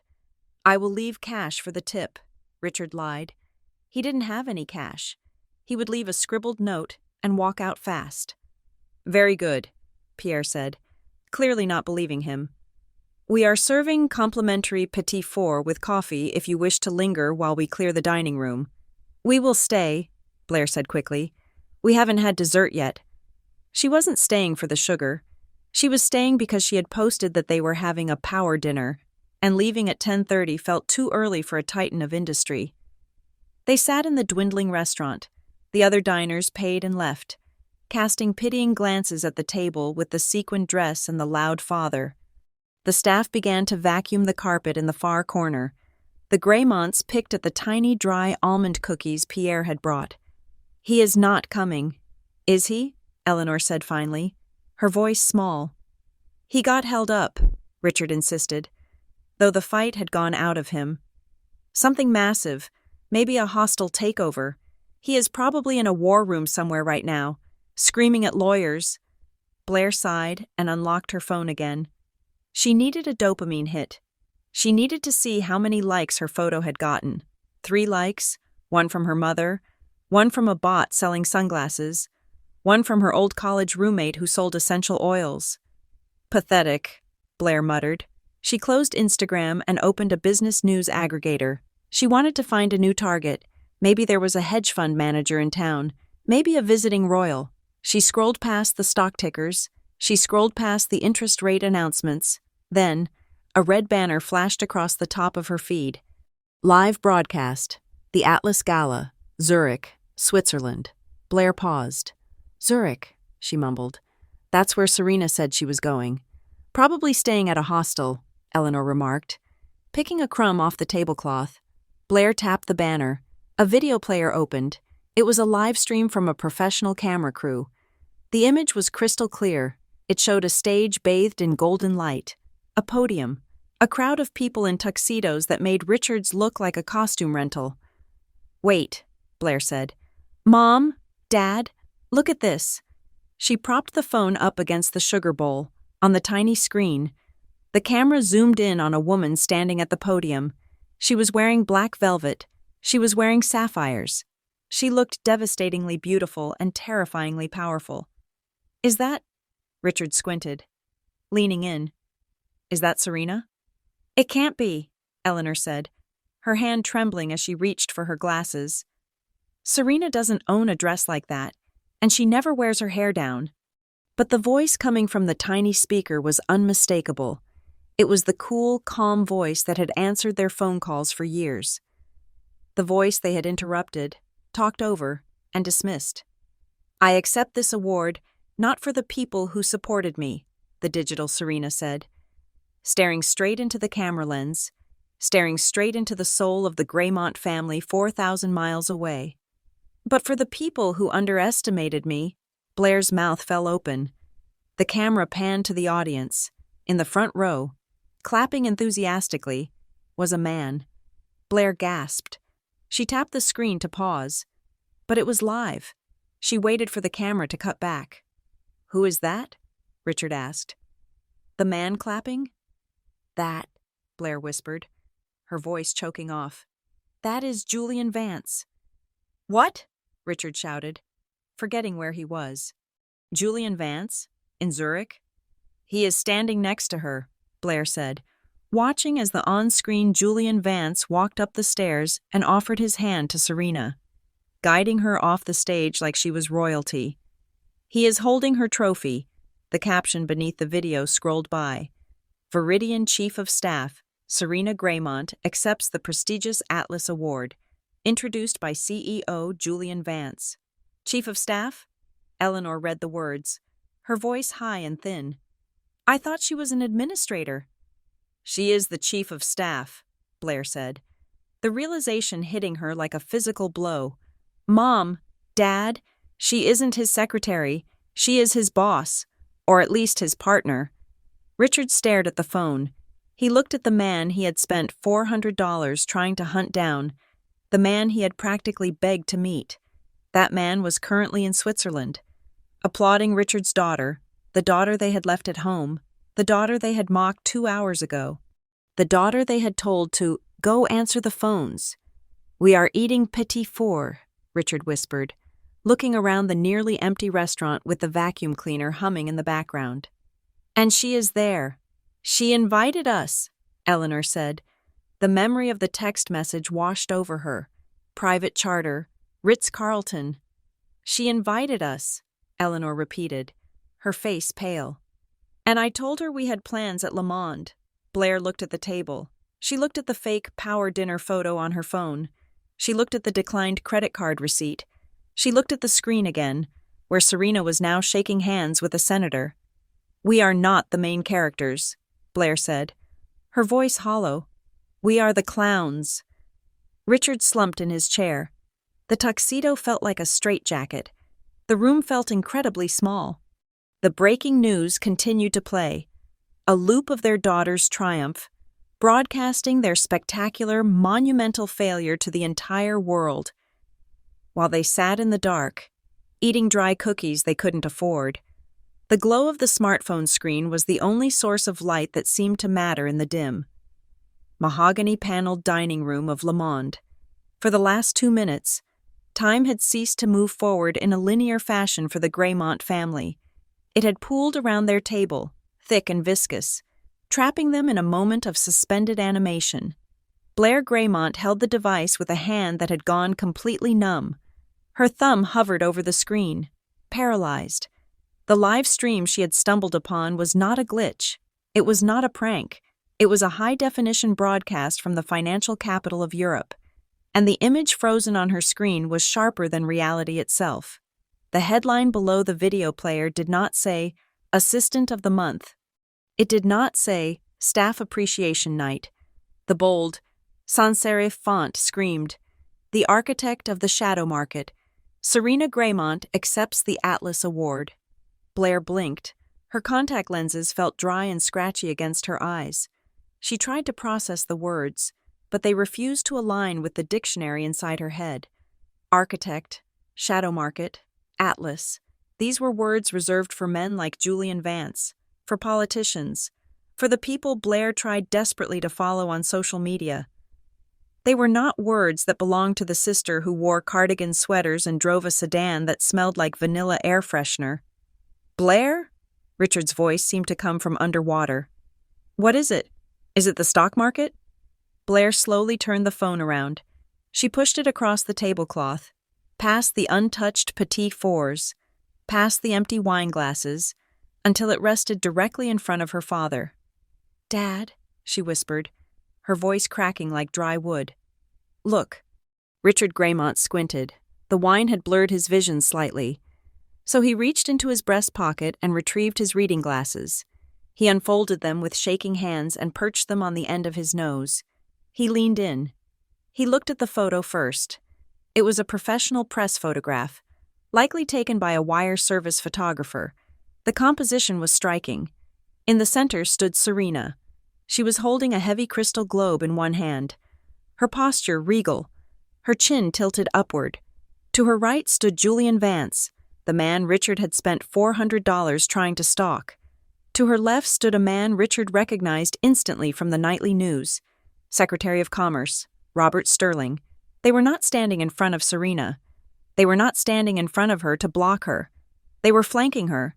They were angled toward her, their bodies turned in deference. It was a visual language of power that Richard understood instinctively. The person in the middle is the sun. The people on the sides are merely the planets orbiting the gravity. "Secretary Sterling?" Richard muttered, a cold sweat breaking out on his upper lip.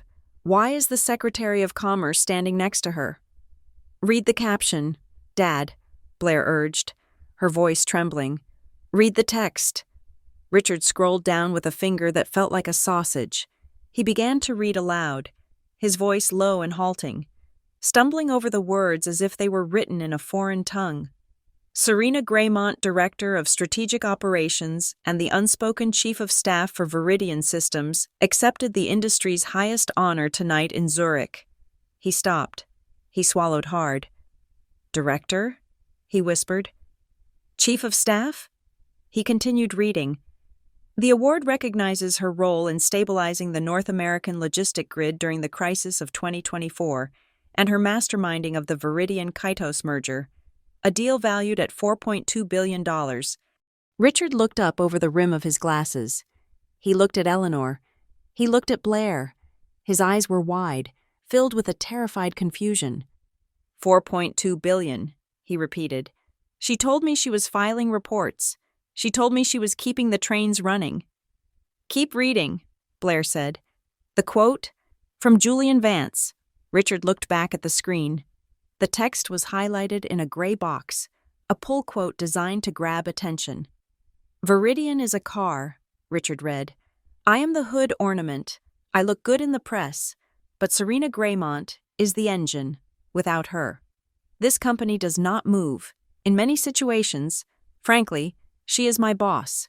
She is the only person in the room whose orders I follow without question." The silence that followed was absolute. "She is my boss." The words hung in the air above the table, heavy as lead. Richard Graymont, a man who prided himself on his ability to judge character, who had spent 20 years telling his daughter she was born to serve, felt the foundation of his world crack. He had not just been wrong, he had been hallucinating. He had been treating a lioness like a house cat, completely oblivious to the fact that she could have devoured him at any moment. Eleanor, who had been sitting in stunned silence, suddenly reached out and snatched the phone from Richard's hand. "Let me see," she hissed. She did not look at the text. Eleanor Graymont did not care about titles or logistics grids or mergers. She cared about aesthetics. She cared about the visual currency of wealth. She zoomed in on the photo. She pinched the screen, enlarging the image of Serena standing on the podium. Her eyes scanned the dress. Eleanor knew fashion. She knew the difference between off-the-rack and ready-to-wear. She knew the difference between premium and luxury. But this was something else.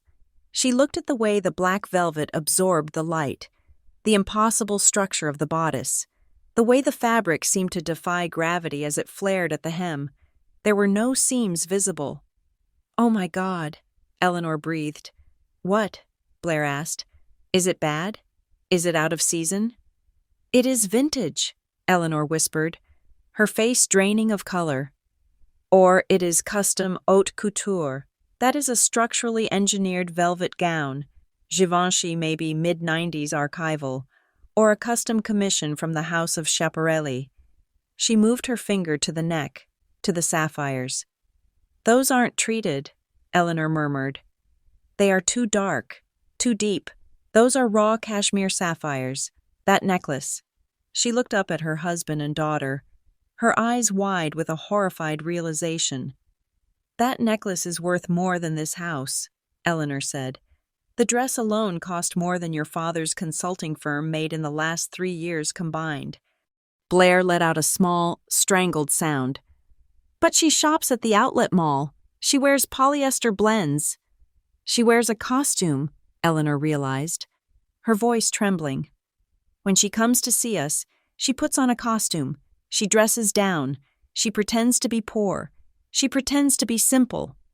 "Why?" Richard asked, his voice hollow. "Because she knows we couldn't handle the truth." Eleanor said, a tear of pure humiliation leaking from her eye. She was protecting us. Or she was laughing at us. The phone screen went dark as the battery saver kicked in. But the darkness did not bring relief. Suddenly, a sound cut through the murmuring of the restaurant. The bartender at the sleek, zinc-topped bar across the room had turned up the volume on the large flat-screen television mounted above the top shelf bottles. Usually, it played sports highlights on mute, but tonight, the sports had been interrupted. The breaking news bumper music chimed, a sound distinct enough to make half the heads in the restaurant turn. We interrupt this broadcast for a report on a major development in the global tech sector. The news anchor's voice boomed across the dining room. Richard froze. He slowly turned his head. On the television screen, 5 times larger than the phone, was Serena. She was moving. It wasn't a static photo anymore. It was video. She was walking across the stage, the velvet gown flowing like liquid ink around her legs. The camera zoomed in on her face. Stoic, beautiful, terrifyingly calm. Serena Graymont, the anchor announced. The elusive executive at Viridian Systems has stepped out of the shadows tonight in Zurich to accept the Atlas Award. Market analysts are already predicting a surge in Viridian stock come Monday morning based on her public endorsement of the new trade protocols. The restaurant, which had been buzzing with a low hum of conversation, went silent. Forks paused halfway to mouths. Wine glasses were lowered. At the table next to the Graymonts, the table with the man in the gray sweater whom Richard had tried to impress, the man stopped eating his steak. He looked up at the TV. "Holy cow," the man said. "That is her. That is the Iron Lady of the Valley. I heard rumors she existed, but I thought she was a myth." "She is stunning," his dining companion whispered. "Look at the way Vance looks at her. He looks like he's terrified of her." "He should be," the man chuckled. "She controls the kill switch for the cloud." The whispers began to spread through Le Monde like a contagion. "Is that the Graymont girl?" "No, it can't be. I know the Graymonts. They are well, you know. But the name, Serena Graymont. Look at that jewelry. That is serious money. That is I own the bank money." Richard Graymont sat in his chair, feeling himself shrink. He felt physically smaller. His tuxedo felt like a clown suit. His oversized bow tie felt like a joke. He looked around the room. He saw Mrs. Halloway, the woman Eleanor had bragged to earlier about Serena's steady job, staring at the TV with her mouth open. She turned and looked directly at the Graymont table. Her expression was not one of congratulations, it was one of confusion. She looked at the TV, where Serena was a queen, and then she looked at Richard and Eleanor, huddled over their declined credit card receipts and dry cookies. The disconnect was visible. Mrs. Halloway's eyes asked the question that was burning in everyone's mind. "If your daughter is the queen of the world, why are you sitting here acting like paupers? Why are you not there? Why does she look like she belongs to a different species?" Blair pulled her cardigan tight around her shoulders, trying to cover the sequins of her dress. The red sparkles suddenly felt cheap. They looked like costume jewelry next to the raw sapphires on the screen. "They are looking at us," Blair whispered, tears welling in her eyes. "Mom, everyone is looking at us." "Don't look back," Eleanor hissed, staring straight ahead at the salt shaker. "Just stare at the table." "They know," Richard groaned. "They know we didn't know. They know we are frauds." On the screen, Serena leaned into the microphone. Her voice filled the restaurant, crisp and high definition. "I accept this award not for the people who supported me," the televised Serena said. Richard flinched as if he had been slapped. "But for the people who underestimated me." The man at the next table let out a low whistle. "Ouch. I wonder who she is talking about. Her competitors?" "Maybe," his companion said. "Or maybe someone closer to home. She looks pretty alone up there." Richard closed his eyes. The words hit him with the force of a physical blow. "Underestimated me." He remembered the conversation earlier that evening. She is best at serving others. A secretary. A cage cleaner. He had said those words. He had said them to his friends. He had said them to her face. And she had listened. She had listened. And she had gone to work. And she had built an empire while he was struggling to pay for a lease on a car he didn't own. The camera on the TV panned out, showing the standing ovation, the applause from the television speakers mixed with the surreal silence of the restaurant. "We have to go," Blair sobbed quietly. "Dad, please, we have to leave. I can't sit here. I can't watch this." "We can't leave," Richard whispered, his eyes still closed. "Pierre hasn't brought the receipt for the second card yet." "Leave cash," Eleanor snapped, panic rising in her voice. "Leave your watch. I don't care. Just get us out of here." "I can't," Richard admitted, his voice breaking. "I don't have enough cash. We have to wait." So they sat. They sat there, trapped in the amber of their own humiliation, forced to watch the daughter they had rejected conquer the world. They sat there while the news cycle played on, showing Serena shaking hands with the senator, showing Serena smiling that cool, detached smile. They were the audience. They were finally the audience. But they weren't in the VIP box. They were in the cheap seats, watching the show through a glass screen, realizing too late that they had been written out of the script entirely. The candlelight flickered and finally died, plunging their table into darkness, leaving only the blue light of the television to illuminate their pale, defeated faces. The silence inside the aging Mercedes sedan was not merely the absence of sound, it was a heavy pressurized vacuum that threatened to implode the vehicle from the inside out. Richard Graymont gripped the steering wheel with such white-knuckled ferocity that the leather creaked in protest, a sound that seemed deafening in the stillness. The drive from Le Monde back to Graymont Manor usually took 20 minutes. Tonight, it felt like a voyage across a dark, frozen ocean. In the back seat, Blair sat huddled against the door. The blue light of her smartphone illuminated her face, casting ghastly shadows into the hollows of her cheeks. She was not scrolling through Instagram to find new trends. She was engaged in a frantic, digital, scorched earth campaign. Her thumb moved with the speed of a desperate animal. Select, delete, confirm, select, delete, confirm. She found the story she had posted an hour ago. The one captioned, "Power Dinner with the Leaders," deleted. She found the post from last Christmas, where she had photographed Serena sleeping on the sofa with the caption, "Some of us hustle, some of us nap," deleted. She scrolled back 2 years, hunting for a tweet where she had complained about her boring sister buying her a book for her birthday instead of a gift card. Deleted. Blair was rewriting history one tap at a time. Her heart was hammering against her ribs, a frantic rhythm driven by a singular, terrifying realization: the internet never forgets. But she had to try. If anyone found those posts now, after the world had seen Serena standing next to the Secretary of Commerce, Blair would not just be the less successful sister, she would be the villain in the origin story of a Titan. "Why?" Richard's voice shattered the silence. It was a low, guttural growl. Eleanor, staring blankly out the passenger window at the passing streetlights, did not answer. "Why didn't she tell us?" Richard demanded, his voice rising. He hit the steering wheel with the palm of his hand. "We are her family. We are her flesh and blood. And she let us sit there. She let us sit in that restaurant and make fools of ourselves."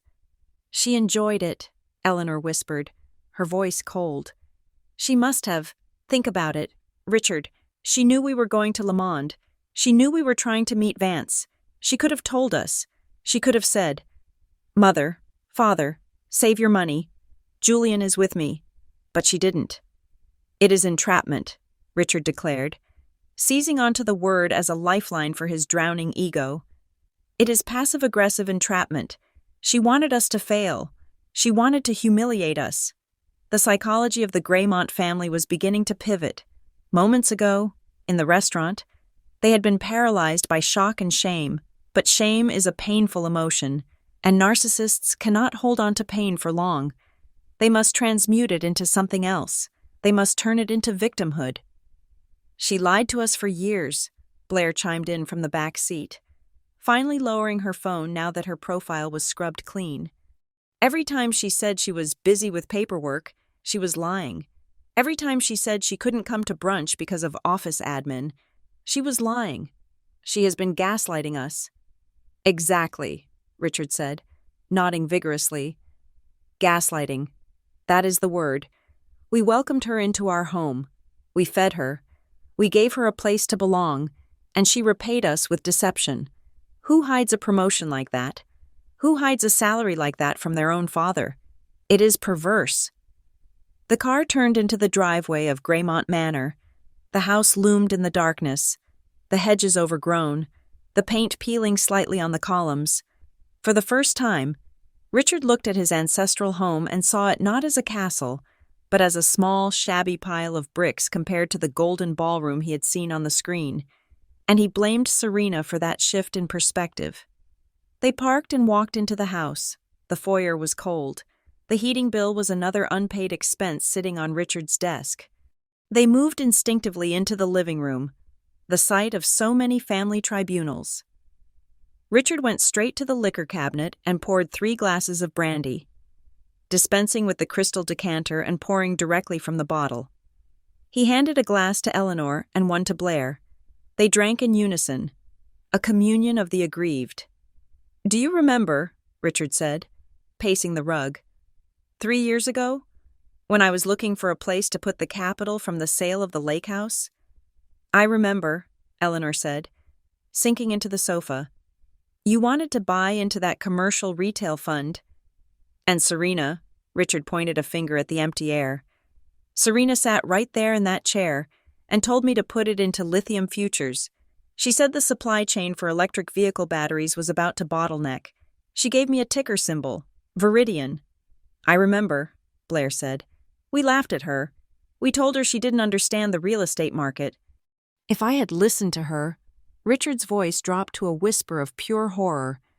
That investment would be worth $8 million today. The number hung in the air. 8 million. Enough to pay off the debts. Enough to fix the roof. Enough to buy back their dignity. "She knew," Richard said, his face twisting. "She knew it was a sure thing, and she let me buy the retail fund. She let me lose the money." "She didn't push hard enough," Eleanor said, her eyes narrowing. "If she really cared about this family, she would have insisted. She would have made us listen. She whispered when she should have shouted. It is her fault we are in this mess. She watched us drown while she was sitting on a lifeboat." The mental gymnastics were complete. They had successfully absolved themselves of stupidity. They were not fools for ignoring her. She was negligent for not saving them from themselves.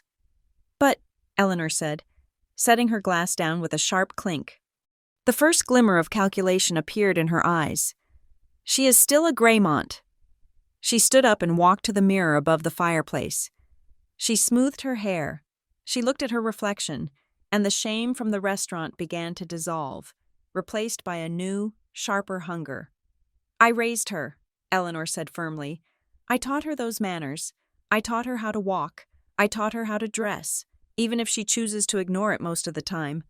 That poise she showed on the stage, that came from me. That came from this house." "You are right," Blair said, catching on. "She is one of us. Her success is our success. Technically." "More than technically," Eleanor said. She reached for her phone. "It is genetic. It is breeding." "Who are you calling?" Richard asked. "Aunt Margaret," Eleanor said, "and then Cousin Beverly, and then that dreadful woman from the garden club who always brags about her son's law degree." "At 11 o'clock at night?" "It is morning in Zurich," Eleanor said, dialing the number. Her voice transformed instantly. Gone was the bitter, frightened woman. In her place was the matriarch of a dynasty. "Margaret!" Eleanor exclaimed into the phone, her voice bright and loud. "I hope I didn't wake you. I just couldn't wait to share the news. Yes, did you see the broadcast?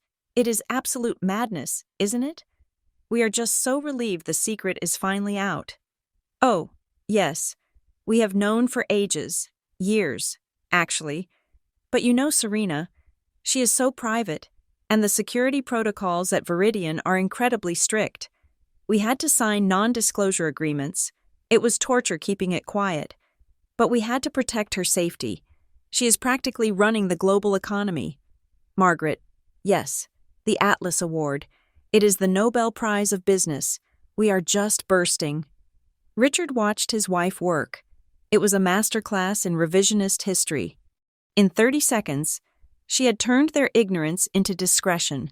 They were not oblivious parents. They were secret keepers, burdened by the weight of their daughter's importance. Richard felt a stirring in his chest. It was the return of ambition. He looked at the empty brandy glass. He thought about the debt collectors. He thought about the failing consulting firm. And then he thought about Julian Vance. Blair, Richard said, turning to his daughter. That quote. From Vance. Read it again. Blair pulled up the screenshot she had saved. In many situations, frankly, she is my boss. She is the only person in the room whose orders I follow without question. Richard smiled. It was a shark's smile. She orders him, Richard murmured. She tells him what to do, and he listens. He began to pace again, but this time his step was lighter. This is not a disaster, Richard announced. This is a pivot, a strategic realignment. Graymont Consulting does not need to court Julian Vance. We already have the key to his office. We have the person who holds his leash. Serena, Blair said. Serena, Richard agreed. She is the asset. We have been trying to sell advice to mid-tier managers, and all this time we had a direct line to the throne sitting at our dinner table. So what do? Blair asked. She put us on Do Not Disturb. I checked. My messages are not delivering. She is emotional right now, Richard said dismissively. She is overwhelmed by the attention. She is lashing out because she feels guilty for hiding this from us. She expects us to be angry. She expects us to yell at her for the deception. So we don't yell, Eleanor said, covering the mouthpiece of the phone as Aunt Margaret rambled on the other end. We forgive. Precisely, Richard said. We take the high road. We show her that we are big enough to overlook her lack of trust. We welcome her back. We tell her we are proud, and that we understand why she had to lie. We validate her narrative. And then? Blair asked. And then, Richard said. We gently suggest that now that everything is in the open, it is time to integrate the family interests, a lunch with Vance, a small advisory role for me on the Viridian board, perhaps a position for you, Blair, in their real estate acquisition department, nothing vulgar, just family helping family. It was a plan of breathtaking cynicism. They would weaponize their forgiveness. They would treat her success not as something she earned, but as a family resource that had been unfairly withheld from them. I will text her tomorrow, Blair said, her eyes lighting up. I will wait until she is back in the hotel. I will be the cool sister, the bridge. Good, Richard said. Keep it light, keep it sisterly, remind her of the bond. Blair opened her messaging app. She began to draft a new text. She deleted the angry paragraph she had started writing in the restaurant. She needed a new angle. She needed to appeal to the sudden power dynamic shift. But she needed to do it in a way that benefited her. She thought about the sapphires. She thought about the velvet dress. She thought about the black card that must reside in Serena's purse. A card that definitely did not get declined at French bistros. Blair typed, Hey sis, OMG, just saw the clips from Zurich. You look insane. I can't believe you kept that dress a secret from me. We seriously need to talk about your wardrobe when you get back. I am thinking we need a sister's day out. There is this new boutique on Newbury Street that does private appointments. I am totally broke, lol, but I would love to help you pick out some new power outfits now that you are famous. My treat? Well, your treat? Since you are the big boss now. Miss you. So proud. She stared at the message. It was perfect. It was chatty. It was complimentary. And it established the new rule immediately. Serena pays. Is it sent? Richard asked. I will send it in the morning, Blair said. Let her sleep on her success. Let her wonder if we are mad. Then, when she gets this, she will be so relieved we are not angry that she will agree to anything. Brilliant, Richard said. He poured himself another drink. The fear was gone. The shame was buried under layers of rationalization. To Serena, Richard toasted, raising his glass to the empty room. Our little secret weapon. To Serena, Blair smiled. To the family, Eleanor said, hanging up the phone after successfully convincing Aunt Margaret that she had personally advised Serena on the merger strategy. They drank, secure in the delusion that nothing had truly changed. They believed they were still the main characters of the story, and that Serena, despite her billions and her awards, was still just a supporting actor who had finally learned her lines. They had no idea that the play was over. The curtain had fallen, and the theater had been locked from the outside. The morning sun over the Boston harbor was not warm.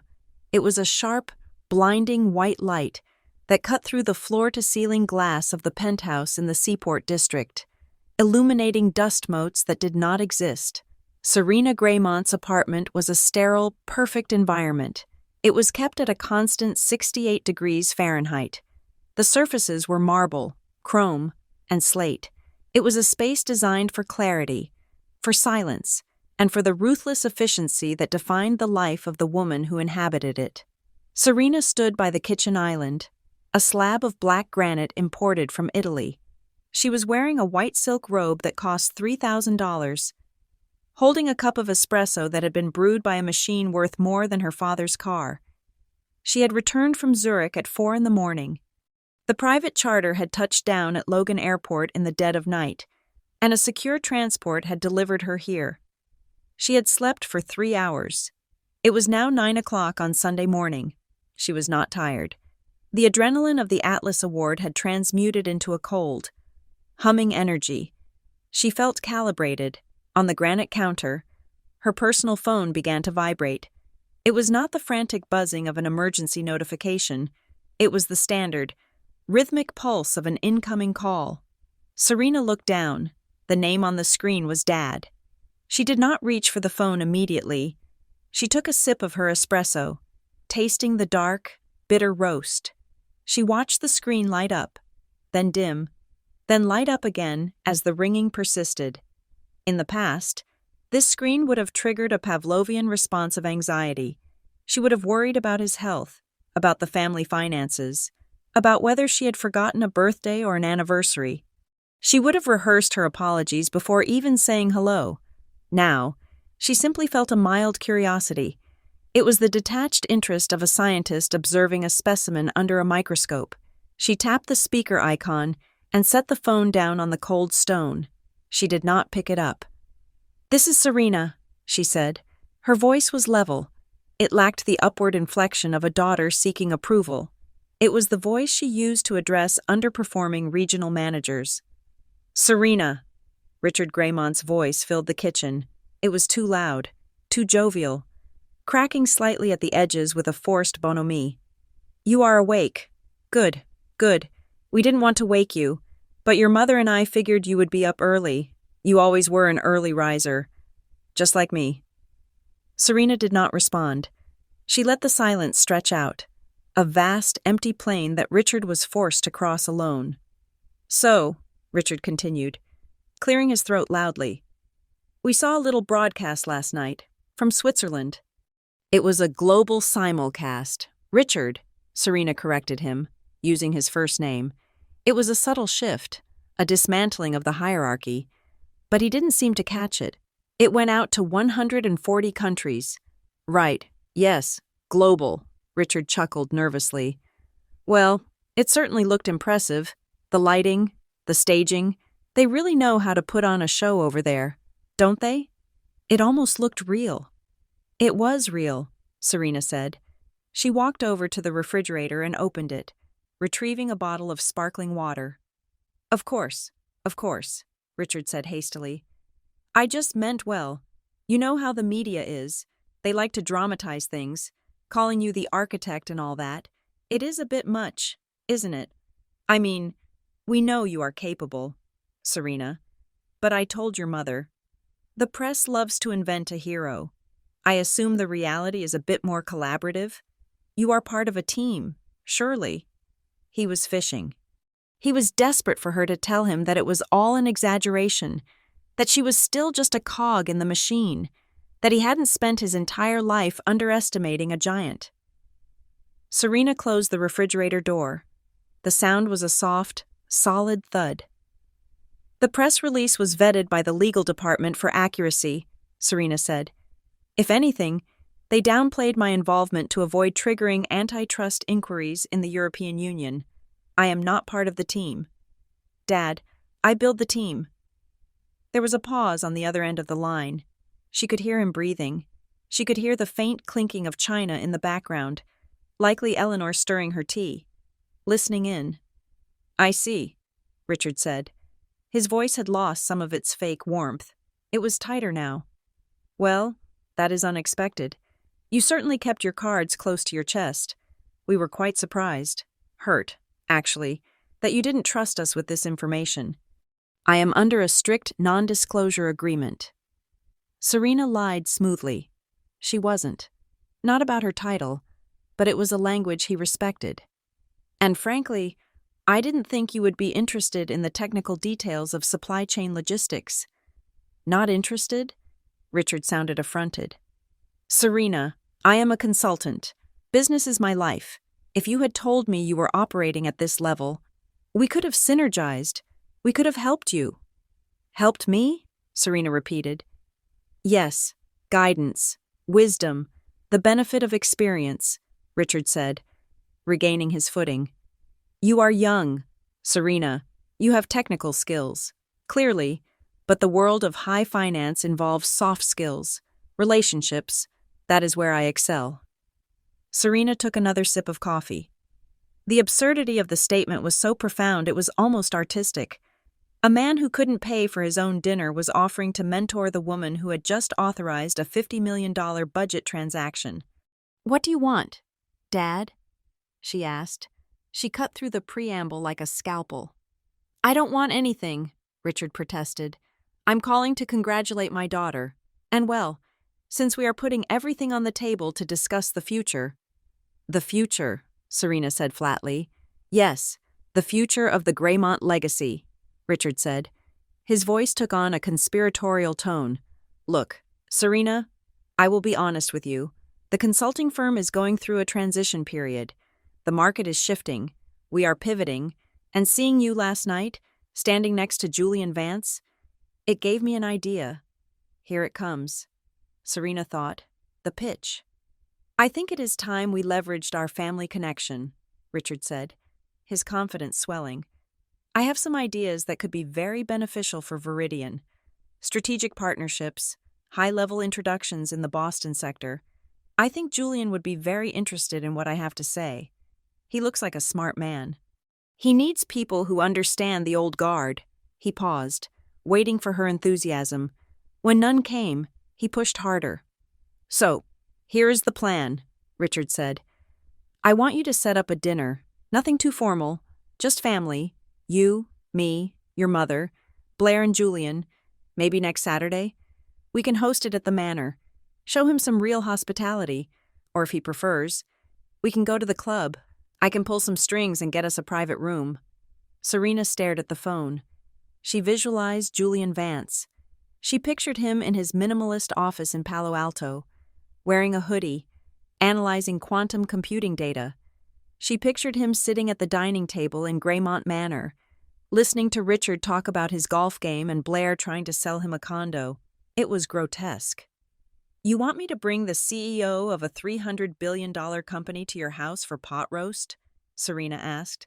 "I want you to facilitate a meeting between two executives," Richard corrected, his dignity bristling. "It is standard networking. Serena, don't be difficult. It is the least you can do after hiding the truth from us for so long. Consider it an apology for the deception." A sound escaped Serena's throat. It was a laugh, but it was not a warm laugh. It was not the nervous giggle she used to produce when she was trying to diffuse tension at the dinner table. It was a short, sharp, airy sound. It was the sound of a guillotine blade dropping. It was the exact laugh Eleanor used when a waiter brought her the wrong wine. A sound that conveyed absolute, pitying superiority. "What is so funny?" Richard demanded. You are, Serena said. She picked up the phone now, holding it to her ear, walking toward the window to look down at the city she effectively owned. You think this is a game, Serena said, her voice dropping 20 degrees. You think because you saw me on television, you suddenly have access to my world. You think you can just walk through the door because we share a last name. I am your father, Richard shouted.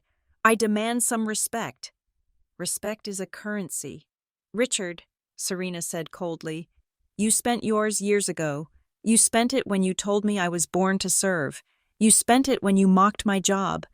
You spent it last night when you sat in a restaurant and pitied me while I was making history. We didn't know, Richard sputtered. How were we supposed to know?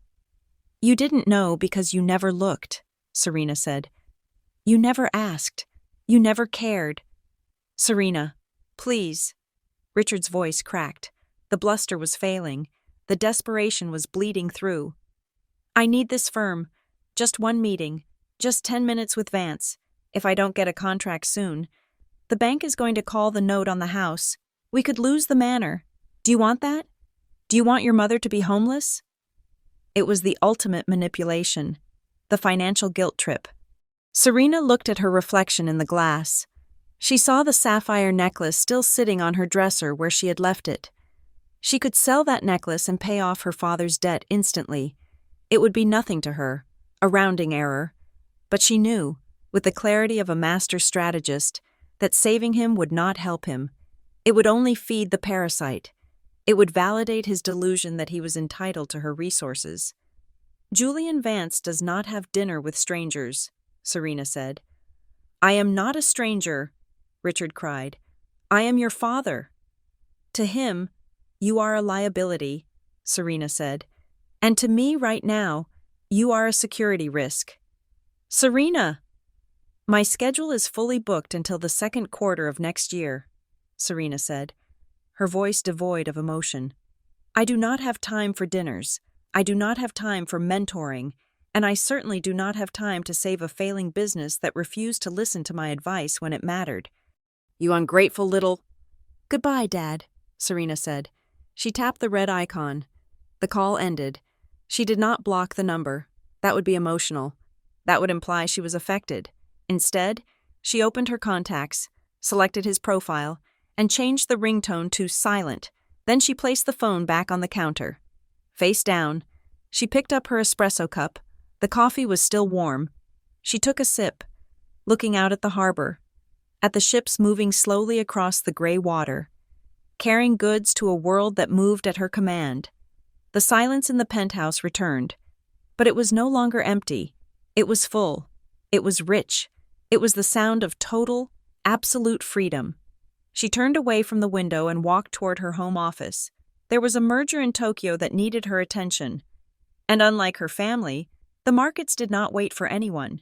6 months is not a long time in the history of the world, but in the ecosystem of the Greymont family, it was an epoch.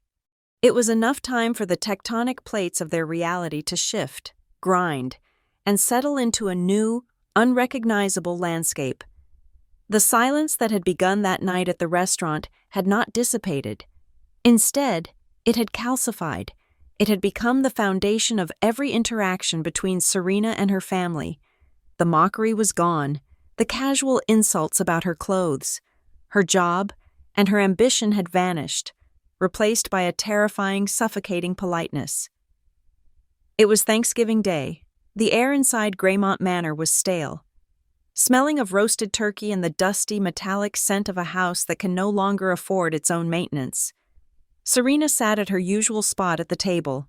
In years past, this seat had been the penalty box. It was where she sat to be ignored while Blair recounted her triumphs and Richard lectured on the art of the deal.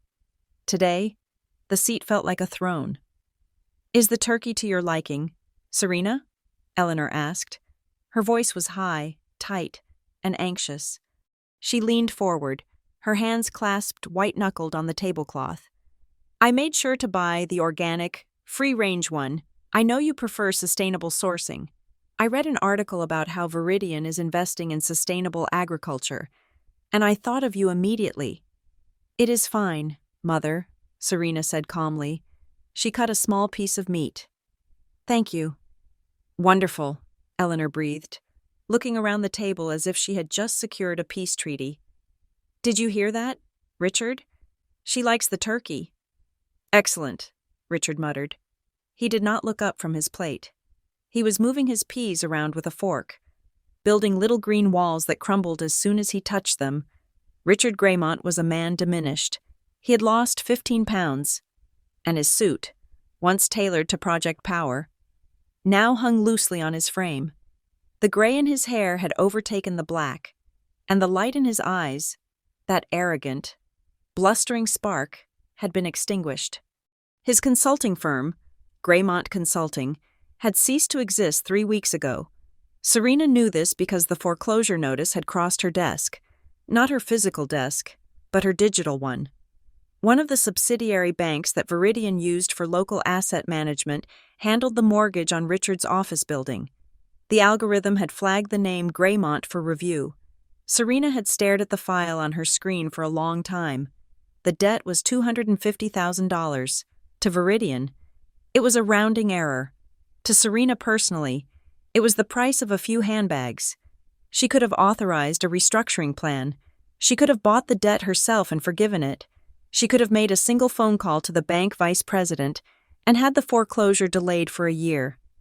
She had hovered her mouse over the intervene button. She remembered the way Richard had looked at her when she fixed his tie. You are best at serving others.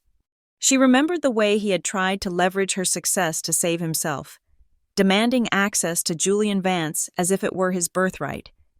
She had realized then that saving him would rob him of the only dignity he had left. The dignity of consequence. If she saved him, he would never learn. He would believe that he had maneuvered his way out, that he was still the patriarch who commanded the world. So Serena had moved her mouse to the dismiss button. She had let the firm fall. She had let the office be seized. She had let Richard Graymont face the reality of his own mediocrity for the first time in his life. Now, sitting across from him, she saw the result. He was not angry. He was broken. And how is the company? Blair asked. Her voice was quiet, tentative. Serena looked at her sister. Blair was wearing a simple black dress. No sequins, no flash. She had stopped posting on social media entirely. The fear of being discovered as a fraud, of having the internet connect her previous mockery to the current Atlas Award winner, had silenced her. The company is busy, Serena said. We are opening a new hub in Paris next week. The regulatory environment in France is challenging, but we have negotiated a favorable tax structure. In the past, Blair would have rolled her eyes. She would have made a joke about boring paperwork. She would have checked her phone. Now, Blair nodded solemnly, as if Serena had just recited a holy scripture. Paris, Blair whispered. That sounds incredible. You are going? I fly out tonight, Serena said. Tonight?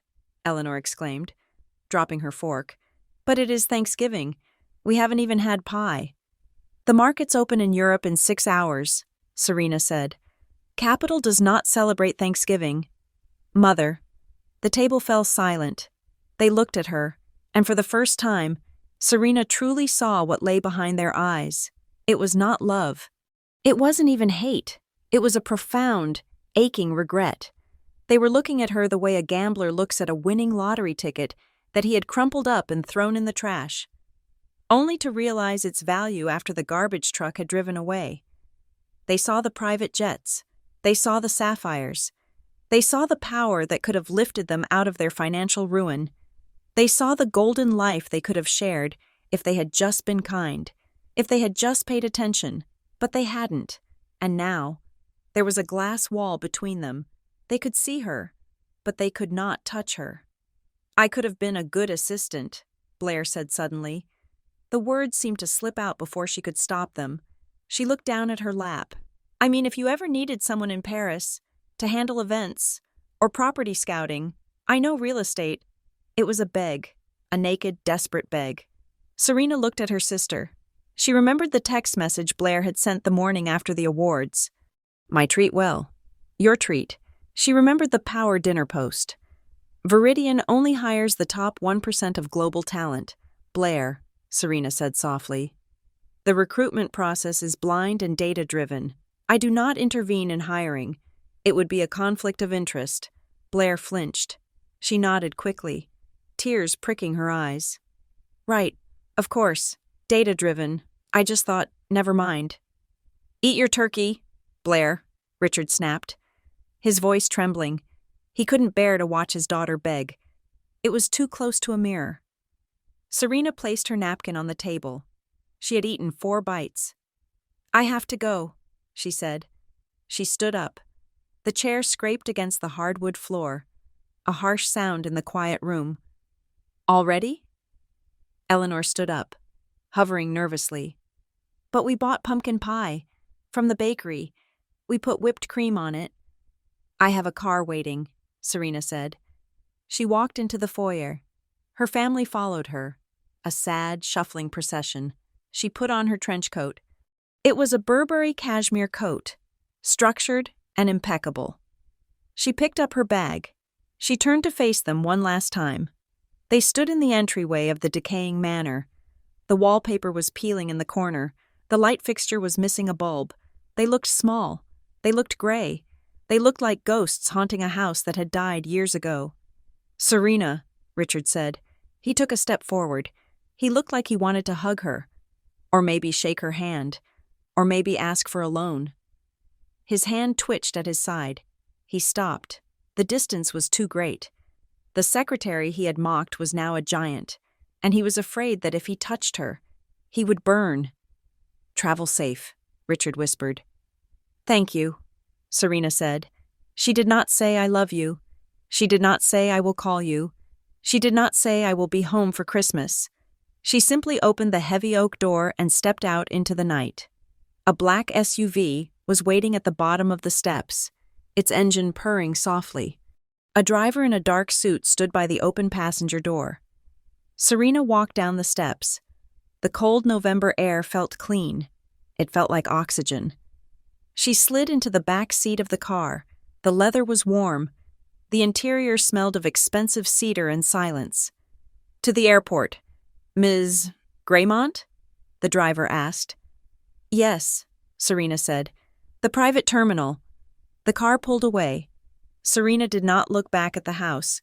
She did not look at the silhouette of her parents standing in the doorway, watching the taillights fade into the darkness. She did not think about their debts, their regrets, or their small, petty lives. She took out her phone. She had a briefing to read on the French acquisition. She had a strategy to finalize for the Asian market.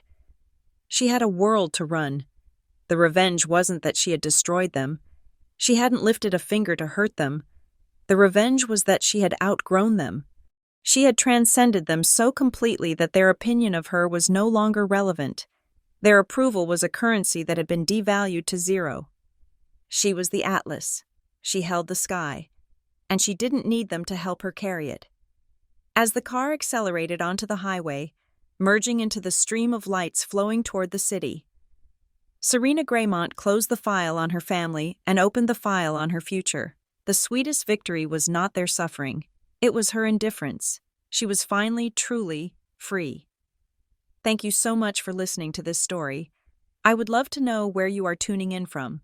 So please drop a comment below sharing your location and your thoughts on Serena's journey. If you enjoyed this tale of resilience and justice, please consider subscribing to the Blue Payback channel, liking this video, and smashing that hype button to help this story reach even more people.